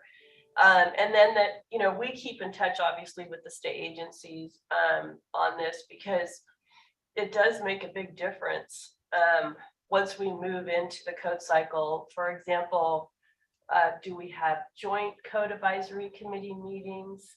If the packages are not large in number, oftentimes we combine the building, fire, and other with the structural ladder design forces code advisory committee. We can blend those members and have one meeting. You know, if it also helps us plan for, do we need to have 2-day meetings or 1-day meetings sufficient, those types of things. It also helps us focus on on certain areas that we know are going to be hot topics, and we want to make sure we're spending adequate time coordinating those items. So I really appreciate everyone who's been prepared and bringing forth the information that they think they're going to propose, because it's sometimes very difficult. I mean, it seems like it's May already, but it seems like we just finished in January and we're barely getting our our feet on the ground to start over again. So that's the other purpose for this meeting too. Greg, you have your hand up. Do you want to say something? Yeah, I'll add one more thing. There's a lot of legislation going on right now with the WUI areas, the wildland fire issue. So there's always that's out there that could change it. That's very true. Yes. That's true. Okay, very good. Well, I think we can move on to part 10, which I know this is going to garner quite a bit of discussion because there's a lot going on. I'm going to turn this over to Arena really quickly. She's been working with the state fire marshal on this. I know Greg will have a lot to say about part 10 and HCD and DSA. So I'll turn this over to Arena really quickly. Yeah, good morning. Irina Brausman here, Associate Architect with Building Standards Commission. So BSC is working with SFM, HCD, DSA accessibility unit on possible printing and adopting chapter 6 through 11 and 13 of IEVC for statewide application. Those chapters were not printed before, and we are considering doing that. So it's too early to say if BSC will propose an action or not at this point, as it depends on the outcome of our workshops, which SFM has been conducting during past month and will continue to do so during the summer. And also I wanted to mention that it may also affect California Energy Commission and State Historical Building Safety Board, as there are sections in those chapters about historical buildings and energy conservation. And those agencies may want to insert pointers to part 6 and part 8 to part 10. So they may want to look at that. And also I wanted to mention that BSC is not going to propose adoption of these chapters to be applicable to state buildings where no other state agency has the authority. That's a bit different application for the statewide application. So I think that's it. Greg? All right. Good morning, Greg Anderson, Chief of Code Development and Analysis at the State Fire Marshal's Office. Yes, we have started this work group. I will point out that it should not address or have any effect with the historical code because we are not even considering Chapter 12 because we have our own standard. So that's not even on the table. The other thing we're looking at, this is going to be a lot of coordination with different state agencies. We'll just start with that. There's going to be a lot of different work as we all at the state agencies look through those chapters to see what is acceptable. The State Fire Marshal, we will be looking over the safety requirements. I know that we have to modify some things based on statute, and there may be some other issues that are of concern to us. So we'll have modifications with that. I've also contacted working with DSA Access, and at best, I'm just looking to appoint a pointer to the building code for Chapter 11A and B, because those are still requirements. The other option is we may allow it to be published as modified, but not adopted. That may give some time for industry to get used to it and the local jurisdiction. So there are a lot of different things on the table. Obviously, we're working with HCD on these issues, DSA Structural, and all the other state agencies. So a lot of work to be done, a lot of code to review, and I know we have a lot of input here from the American Institute of Architects. And with that, I'll just leave it open for questions and other comments. Thanks, Greg. Yeah. Before we move on to the public, I'll turn it over to Richard Tannehill real quick so we can talk about the state agency work first, and then I'll open it up to the public because I see Michael Malinowski has his hand raised too. So I'll get back to you, Michael. I promise. Thank you, Mia. Hello, everyone. This is Richard Tannehill. Actually, we just have two items to notify right now. Is clarifying seismic ground motions so that they'll conform with the requirements of ASCE 7-10 for SPC 4D buildings, and clarification of the SPC 4D requirements, including the 1% drift trigger for upgrade of Article 10 items. That's all we're looking at. We're going to have some housekeeping involved in there as well, but nothing major. And Richard, can you just clarify for the good of the group, the occupancies that will affect, so we're clear on the OSHPD banner part? Yeah, that'd primarily be the OSHPD 2 or the I2 occupancies, primarily the OSHPD 2 hospitals. Gotcha. The ones that have SPC requirements. Okay, thank you. Appreciate that. And Eric, you have your hand up for DSA. Thank you, Mia, and thank you, Greg, for the summary on the existing building code. DSA has been and will continue to be involved in that aspect, specifically the accessibility, and support the notion of pointers going to Chapter 11B. There are obviously federal requirements that Chapter 11B is in alignment with, and keeping those requirements in 11B is the appropriate approach. So, but we will certainly monitor and stay involved in the process. Thanks, Eric. And Mitchell with HCD.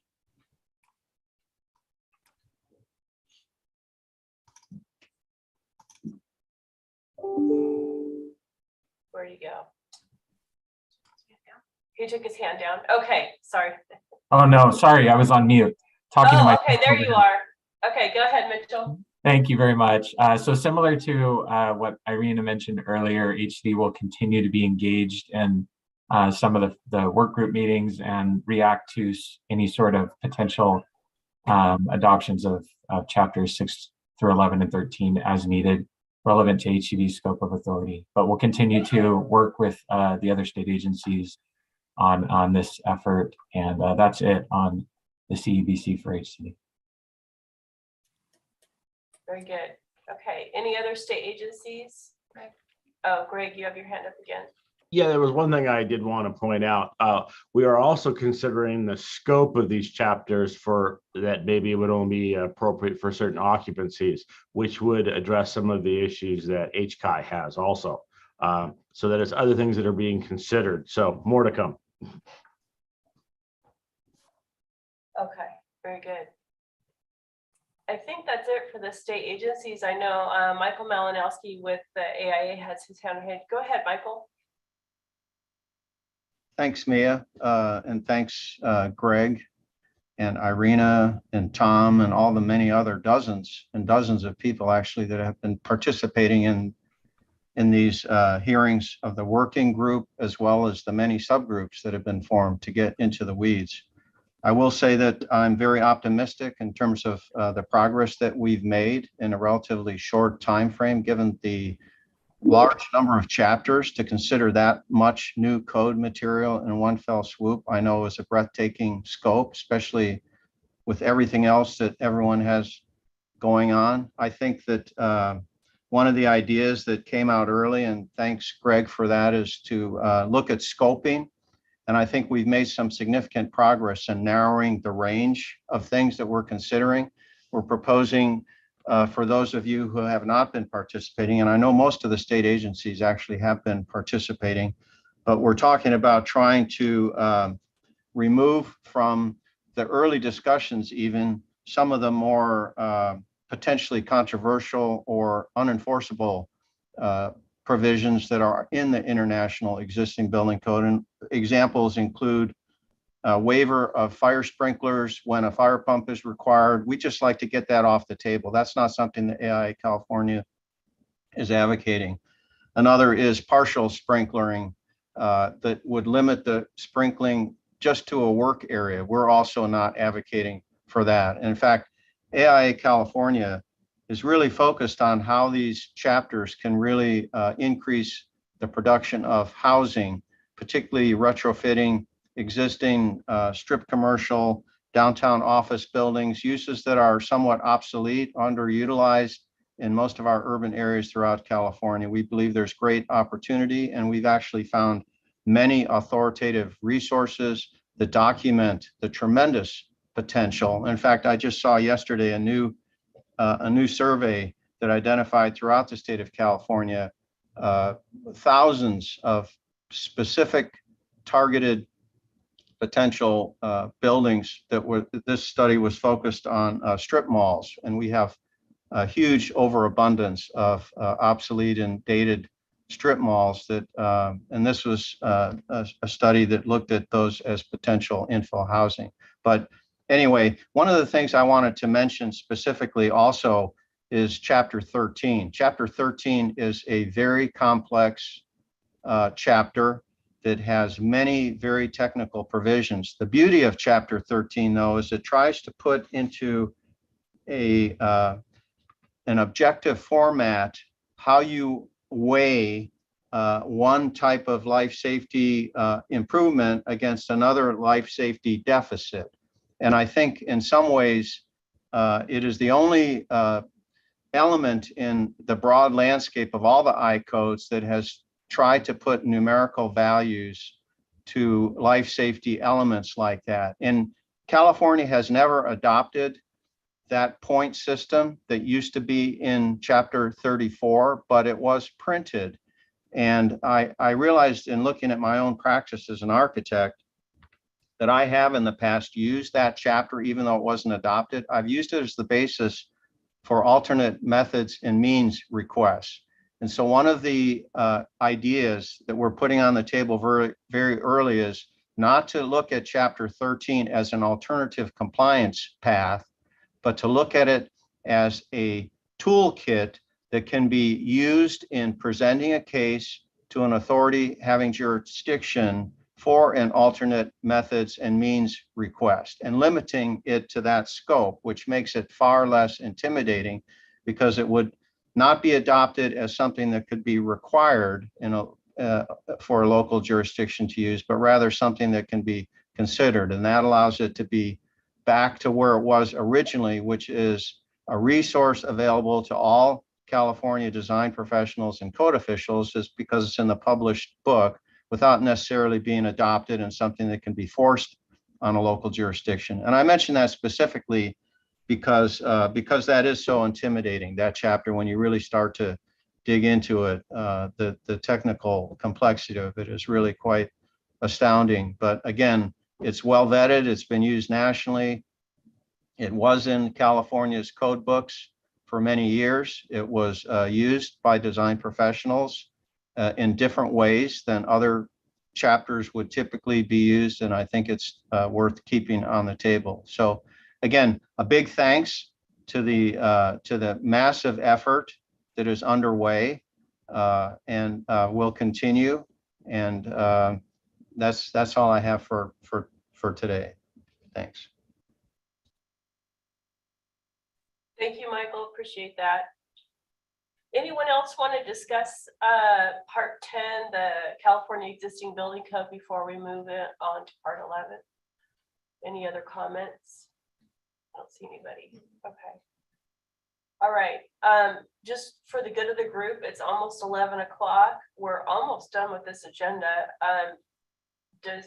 Just a show of hands, does anybody want to take a bio break, or do we want to just continue on? We've got somebody who wants to take a bio break. Okay, how about 10 minutes? So that would put us, I have to put my glasses on again. 11 a.m. That'll put us right at 11 a.m. I'm just going to put myself on hold here, and we'll come back at 11, and we'll be starting with the California Green Building Standards Code, part 11. I'll see you guys in a few minutes. Thank you.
Okay, it's 11 o'clock. I think we're all back. I think we're here. Okay, all right. We left off at agenda item 4. K. Sorry. K. And hello? Yeah, I was going to turn it over to the Building Standards Commission staff, Enrique Rodriguez, to talk about our efforts on the electric vehicle work group that we've been conducting, and then we'll go through and talk with each of the state agencies before we move on to the carbon reduction collaborative. So go ahead, Enrique. Yeah, thank you, Mia. Good morning, coordinating council members and participants. For the record, my name is Enrique M. Rodriguez, Associate Construction Analyst for the California Building Standards Commission. This morning, I'll be providing an overview of the Calgary Electric Vehicle work group activities. This update is addressing agenda item 4K, Roman numeral 1, electric vehicle workshop. The first Calgary Electric Vehicle Workshop, or as I'll call it, CEVW, was held on April 14th, 2022 to kick off the 2022 intervening code adoption cycle, pre-cycle activities. This was a co-agency Calgary meeting with BSC, DSA, and HCD. The key topics discussed during this kickoff meeting were as follows. Number 1, establish the CEVW charter, setting the goals of the work group, the roles and authority from the state proposing agencies, and the EV role from the subject matter expert agencies, which are California Air Resources Board and the California Energy Commission. 2, discuss the recently adopted and approved 2022 Calgary Code amendments that become effective January 1 of 2023. 3, we heard from the work group some suggested topics for future workshops, which include email method for the work group to communicate and to deposit related materials and reports. Develop the appropriate determination for power level actual daily charging need on a daily basis, done scientifically with metrics. There was support for the original non-residential BSC and DSA initial express terms, which proposed 1 direct current fast charger to comply with 5 level 2 chargers. And there was a question as to the approved final express terms, which adopted 1 DCFC to comply with 5 EV capable space requirements. So the difference there was 1 was complying with level 2 chargers.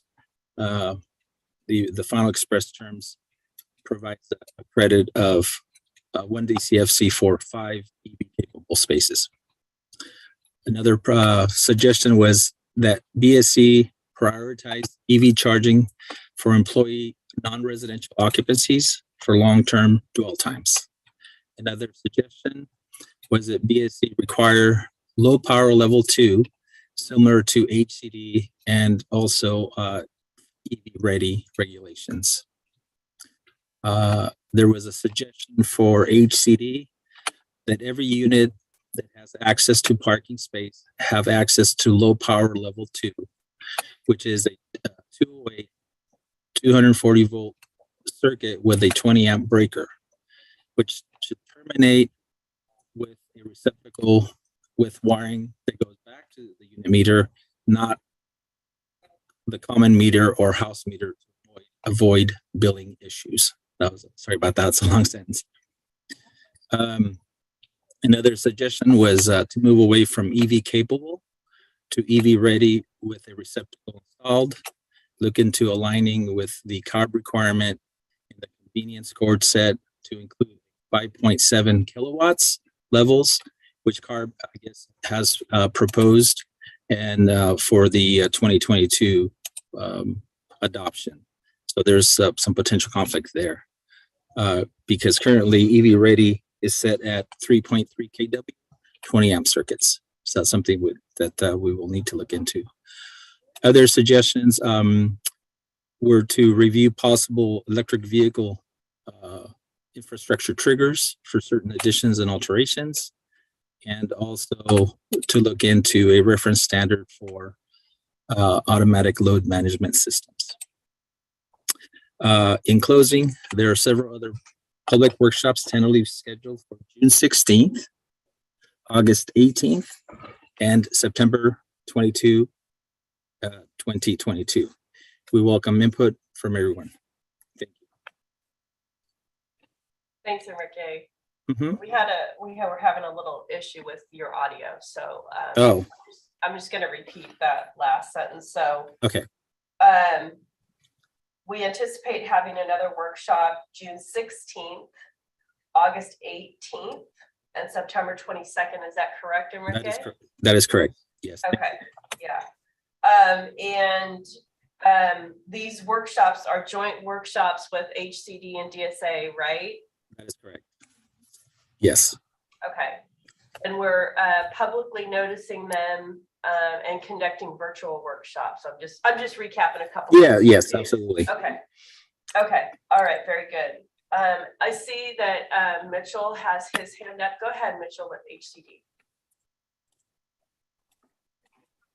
Thank you, Mia, and thanks for the overview, Enrique. HCD is evaluating provisions for electric vehicle charging through participation of the previously mentioned Building Standards Commission Electric Vehicle Work Group. We anticipate stakeholders will express a desire for more low power level 2 chargers or receptacles at a minimum. HCD is also evaluating provisions for adoption of potential voluntary elective carbon reduction measures, and is actively engaged in what we'll speak about a little bit later. The Building Standards Commission will, the Cal Green Carbon Reduction Collaborative. Both of these series of meetings and work groups will likely set in motion intervening code adoption cycle proposals for HCD relevant to residential occupancies. And that is HCD's contemplated regulatory changes for the California Green Building Standards Code during the intervening. Thanks.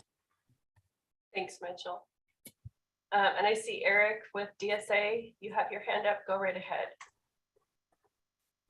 Mia, yes, the meetings regarding EVCS certainly are joint operation between building standards and DSA. We look forward to co-adoption of non-residential standards relating to EVCS, EVSCs, and look forward to any comments we receive through the workshops. Very good. Thank you. Any other state agencies before I move on to the public?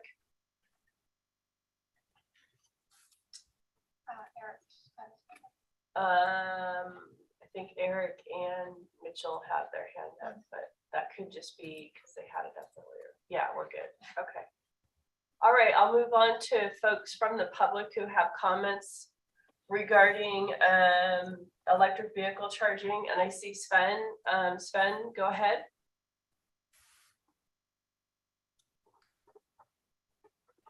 Good morning, everyone. Sven Thiessen here, co-lead EV Charging for All Coalition. First of all, I'd like to make an announcement. We have a conference addressing electric vehicle charging and multifamily housing on May 18th. Mia, it would be grand if you could send that out. I put that in an email to you about 5 minutes ago. Kyle's got it, Enrique's got it. And I also want to say thank you guys for all of the prior work that we've done in advancing EV charging. I also want to point out some really good news. Last quarter, 16% of the vehicles sold in California were electric vehicles. And 1/3 to 1/2 of our population lives in multifamily housing. It's really easy as someone who lives in a single family home to get charging into my house. It is incredibly difficult to get it into multifamily housing. As someone who has supported friends and neighbors, it is just difficult. And I see Michael Baker smiling because I think you know how difficult it is. And we need to do this. for multiple reasons. So when we talk about, I'm going to go back and talk about some codes. When we talk about non-res, really encourage the code writers to focus on the employees as opposed to the people who just pop in for 20 minutes. And when you think about an employee, think about the dwell time on how long the vehicles sit there, and think about, rather than power, think about energy. How much energy, which translates into mileage driven, how much energy they need over the course of their shift or their time at work to supply that commute. And we know commutes are actually shorter than we think. Okay, they're on the order of 40, covers 80% of those commutes. So we need energy, not power. On the residential side, again, it's the same thing. When we think about how people charge, we want reliability and we want time. Me as an old guy, compared to you youngsters, I have less time. So saving time is more important to me. So all I want to do is just park in my parking space and charge my car. I don't want to have to get up and move it off of a DC fast charger. I just want to go home, get home from work, plug in, and at the end of the day, it's got enough miles to supply my commute.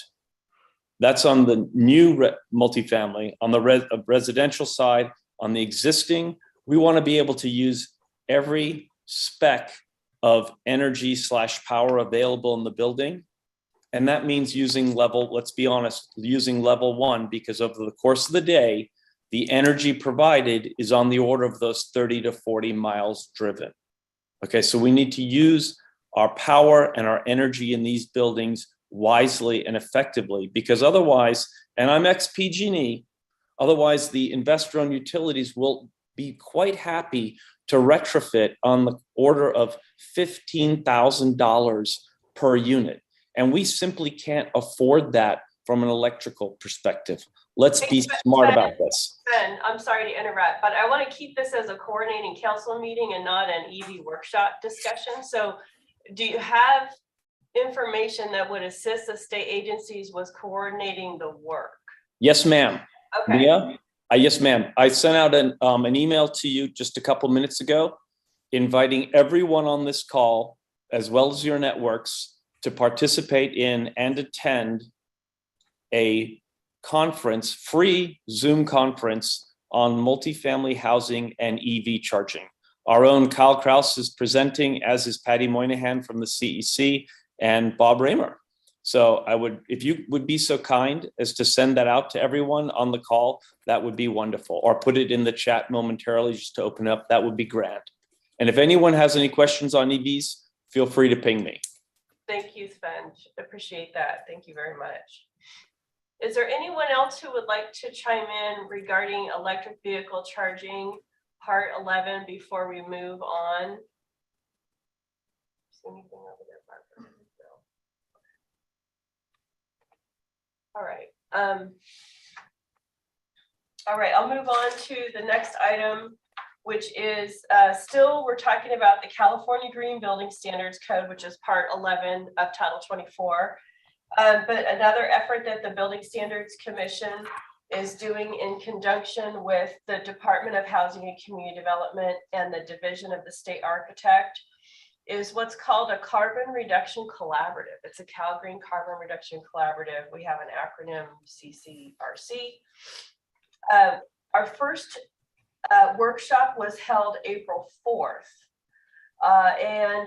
Originally it started out as VSC and DSA's effort to discuss the voluntary regulations and other regulations in Cal Green that touch on carbon reduction. And we're using kind of a broad term here, not to get in the weeds of specifically discussing carbon neutral or, sorry, what?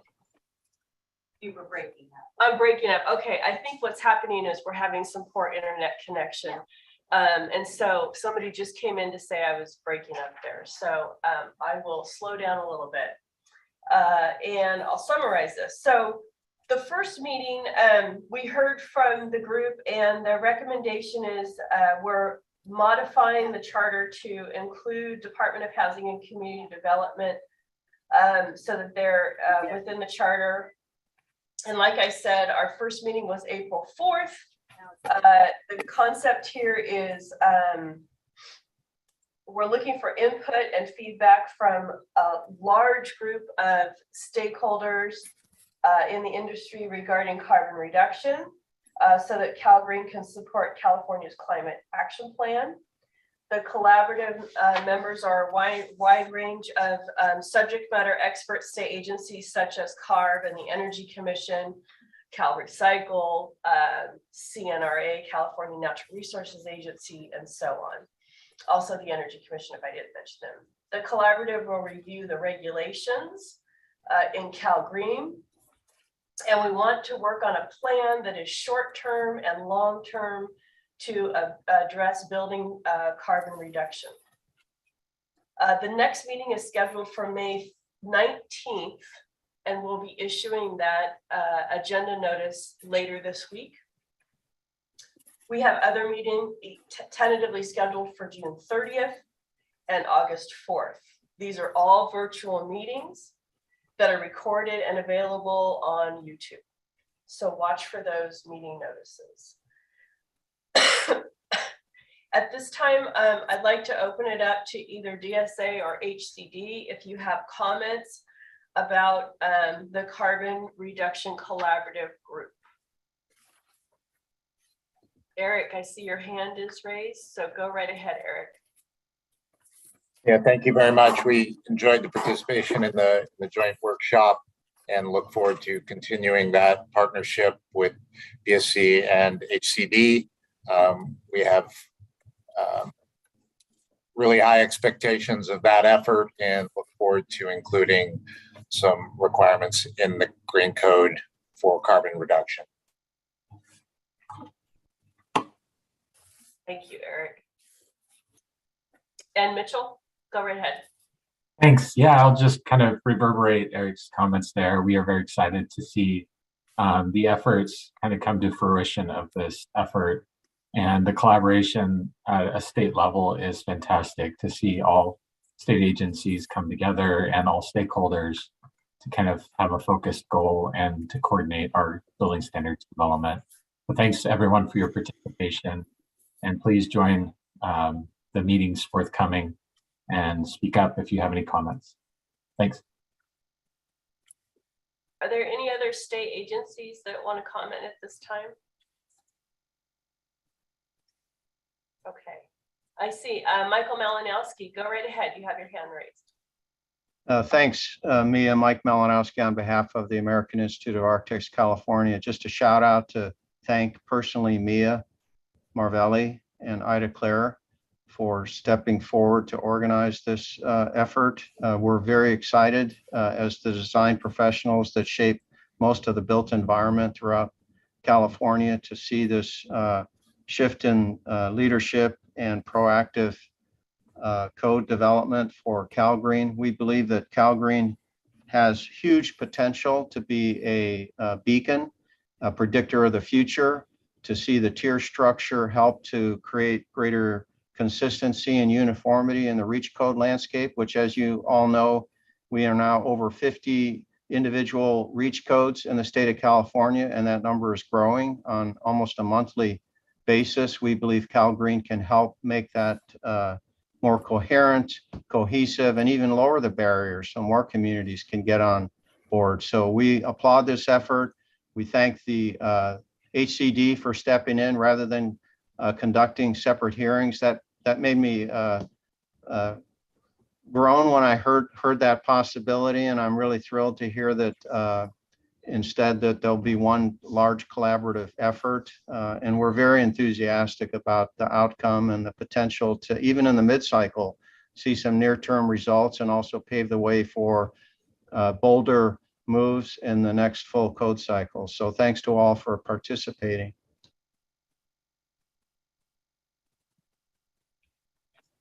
Thank you, Michael. Eric, did you have something else? I do not. Okay.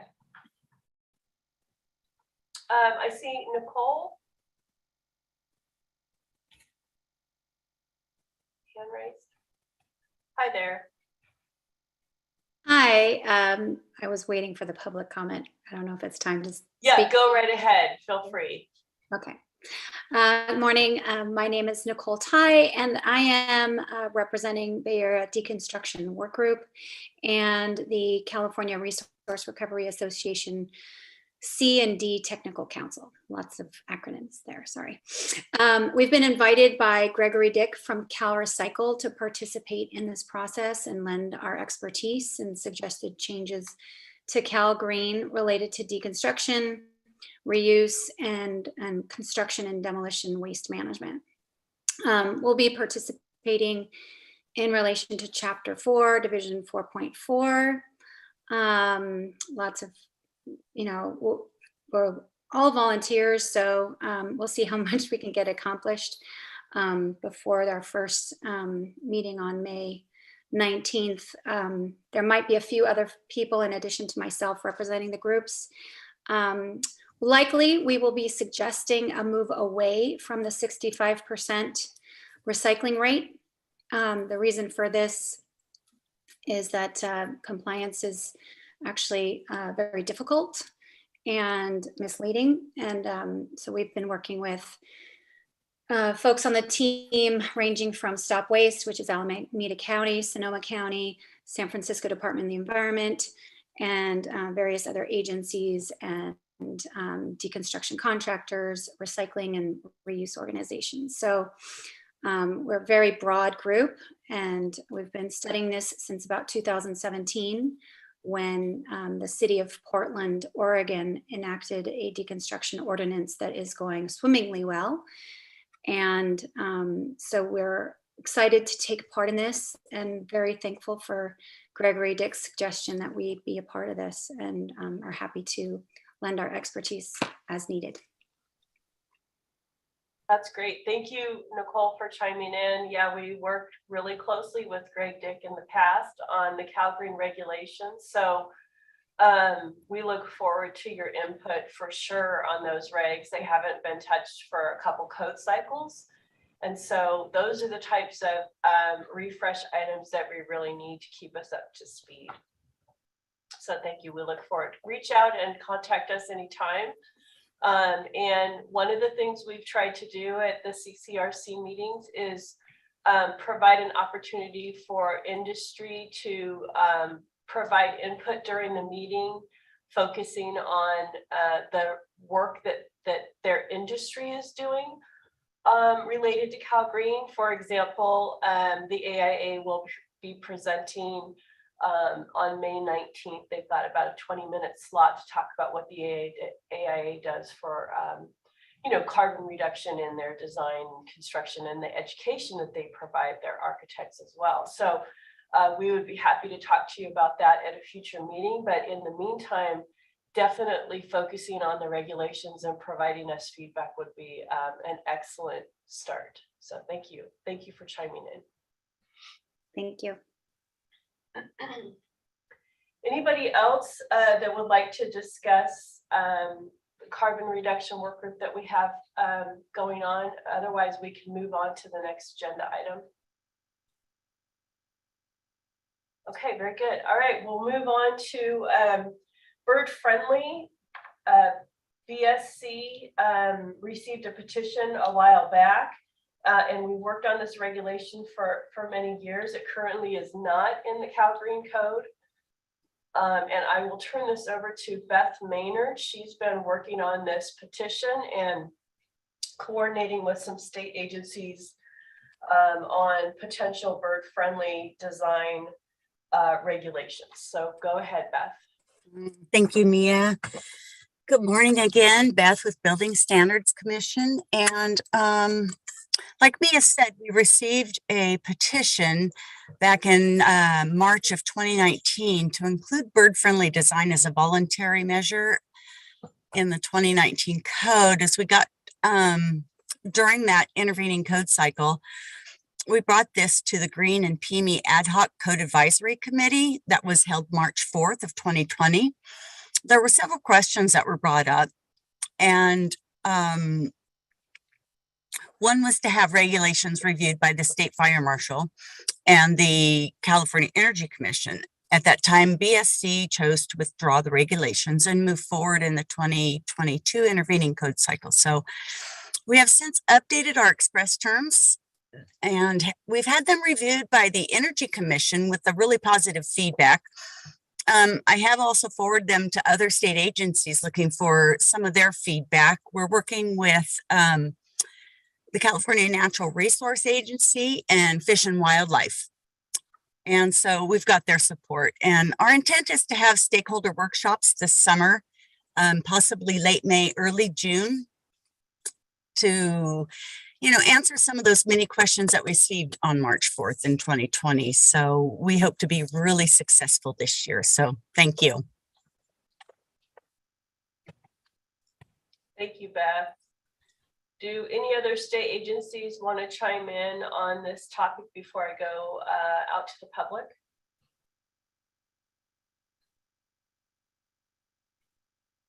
Okay. I don't see any hands raised except Mr. Raymer. Go right ahead. Thank you. Bob Raymer with the California Building Industry Association. And it's good to hear that you're looking at this for the appendix as opposed to the body of the code. I think Jane has done some great work in the past. And on those three items that you mentioned during the last Green Building Code Advisory Committee, there was a significant concern over the potential impact that etching and other film products could have on the reflectivity of the window. It could potentially impact the energy regs, but I think there were some other alternatives. Also, we ran into a couple of issues with security issues, people being able to climb up some of these, but most importantly was the fire marshal issue, where some of these safety features, while they work very well, they could also create potential problems with the WUI standards in 7A. And so we look forward to working with the fire marshal, the Energy Commission, and BSC as this comes forward. Thank you.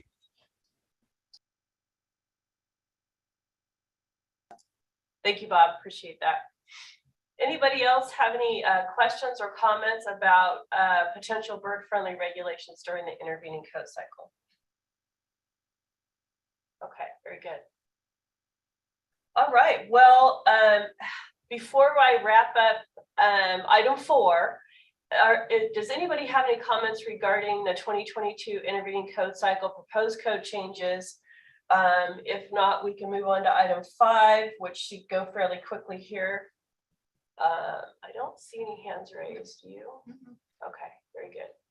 All right, I'll move on to item 5, which is, this is also an opportunity for the state agencies that have regulations and other titles, because oftentimes there's becoming quite an overlap with what happens in Title 24 versus other titles. So I'll open it up to, is there a representative from the Department of Industrial Relations Elevator Safety?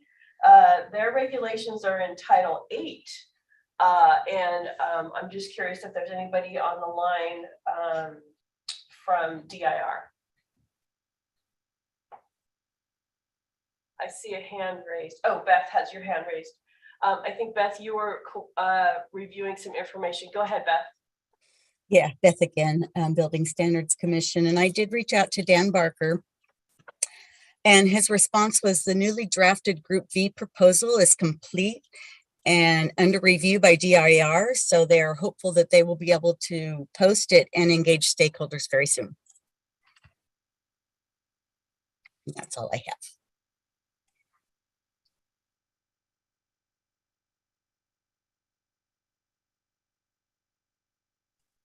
Mia, you're muted.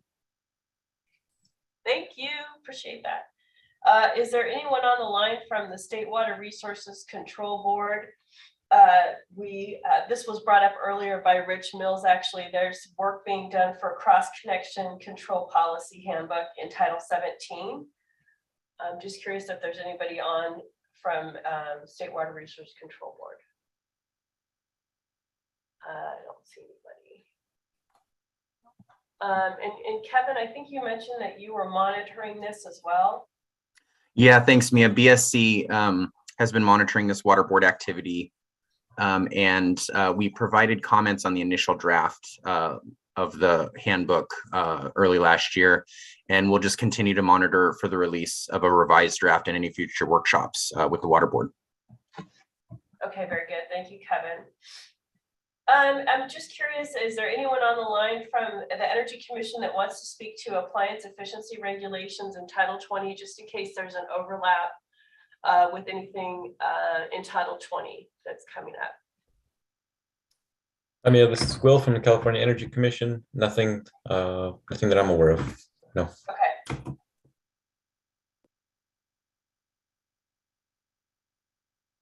Thank you. Very good. And I think we already asked about State Water Resources Control Board. This is another effort that's happening in Title 22, is the recycled water and on-site treated non-potable water regulations. I know that BSC and HCD are coordinating with State Water Resources Control Board on this. Kevin, did you have some input on that as well? Yeah, very similar to the last item, Mia. BSC and HCD have been coordinating with the Water Board on this activity this year and in the past months and the months to come, and we'll continue to monitor and participate in the next meeting. And the Water Board has been very responsive in providing us information on this, so I want to thank them for that. Perfect. Great, thank you. Very good. All right, the last item I have listed, but of course we're open to discussion too, is the Department of Water Resources Model Water Efficiency Landscape Ordinance, which is found in Title 23, and the Cal Green Code actually has a pointer to the Willow regulations. Is there anyone on the line from DWR that wants to speak to the Willow regulations and any processes they're conducting right now? Hi, Mia. Julie's here. Hey, Julie. How are you? I'm good. Fortunately, Nancy let me know that you guys were meeting today. I don't have a lot to report on the MWILO, although we are working behind the scenes on getting some information from cities and counties through a survey and other kind of behind the scenes work to get ready for whenever we are given the green light. We're hoping to get some more staffing resources because we're just so spread thin. But we will know as soon as the budget is passed and if we can move ahead. Okay, very good. So hopefully soon. Okay, and I know, and the updates you guys do are to align with the Triennial code adoption cycle, not necessarily the intervening code adoption cycle. So I think that our staff here often coordinates with you on providing those dates that we rely on that may assist DWR. Okay, very good. Yeah, Kevin's always keeping me up to date. Okay, very good. All right, thank you. Anything else from anybody on item 5? Something from other titles? Any info? I don't see any hands raised. Okay. All right. Well, we're getting close to the end here. So we have a couple legislative items just listed here, but of course other things can be brought up. I think we've already covered the cross connection handbook, and I think we also covered Friedman's bill, AB 1180.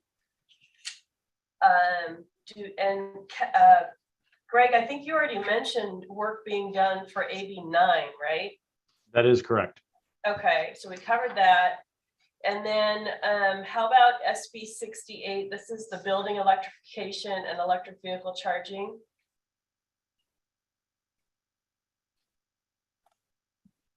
I think that was more of a handbook or educational material.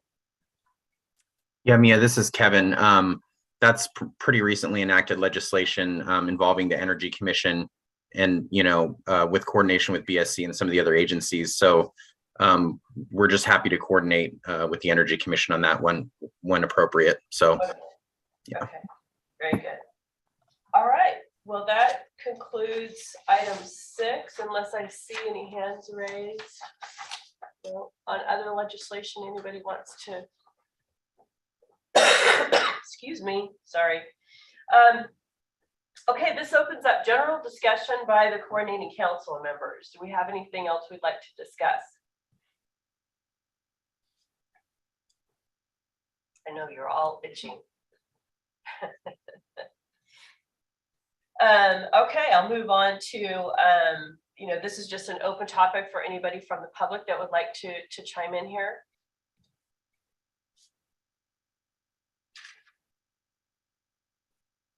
Bob, you have your hand up. Go ahead, Bob. Yeah, thank you, Mia. I know we've already gone through part one, but it's occurred to me that over the years, there's been numerous times when a member of the Code Advisory Committee, has had to resign or couldn't keep serving. And so the BSC, of course, has to go through a rather lengthy process to fill the vacancy. And down the road, it might be useful for the BSC to consider, appointing some alternates, for various slots should those become available. Obviously, this isn't something that's urgent, but, it would just kind of help things move a lot quicker down the road. So food for thought. Thank you. Yeah, that's a great suggestion, Bob. I know it's pretty darn easy in an intervening to shuffle people around and borrow from other code advisory committees. So yeah, we can noodle that. And maybe the other idea is like you said, I like the alternate, the other one is something in there that says if, in order to meet quorum, borrow from another code advisory committee or something like that. Yeah, that's a good idea. Okay, very good. I appreciate that. Anything else from the public? I just have one more item to mention. I really want to thank Laura from our staff. We work hard every year to try to get a proclamation or declare Building Safety Month as May, and and the state agencies are very, and as you know, it takes quite some time to get things approved. The state agencies do a good job of providing us support letters for Building Safety Month, which is in May. It is sponsored by the International Code Council. It's an international platform to bring awareness to the public about the importance of adopting nationally developed or internationally developed model codes, the enforcement of those codes, and then of course it also brings light to the design professionals and the enforcement entities that help keep our built environment safe and sustainable and accessible. So I just want to mention that BSC was able to get a declaration this year signed by the governor, thanks to all of your support, that recognizes May as Building Safety Month. We recently pushed out email blast to let everybody know. There's a link to the declaration on our website. And we also have some information and a link to ICC's focus for each week that has a different theme. So I just want to bring that to your attention. And it kind of is great timing since it coincides with the work that the coordinating council is charged to do, which is keep our building codes up to date to keep us safe. So with that, unless anybody wants to chime in, that concludes the meeting, but I'm open this up for any discussion that any of you may have. I don't see anything. Nope. Okay, well, thank you again for this meeting. I appreciate all of your hard work, and this helps us launch this intervening code cycle. And we look forward to your rulemakings in December. And you will be receiving a notice from us on the due date, and we'll also be supplying the updated templates. And I want to remind everybody that we are updating all of our guides online, and they should be available on or before July 1st. I think we've got 6 different guides we're updating. We're also updating our video with Stuart Tom on the code, local code adoption process, which is quite lengthy. And so I thank you all again for your participation in the development of the building codes. Take care. Thanks, Mia. Thank you. Thank you.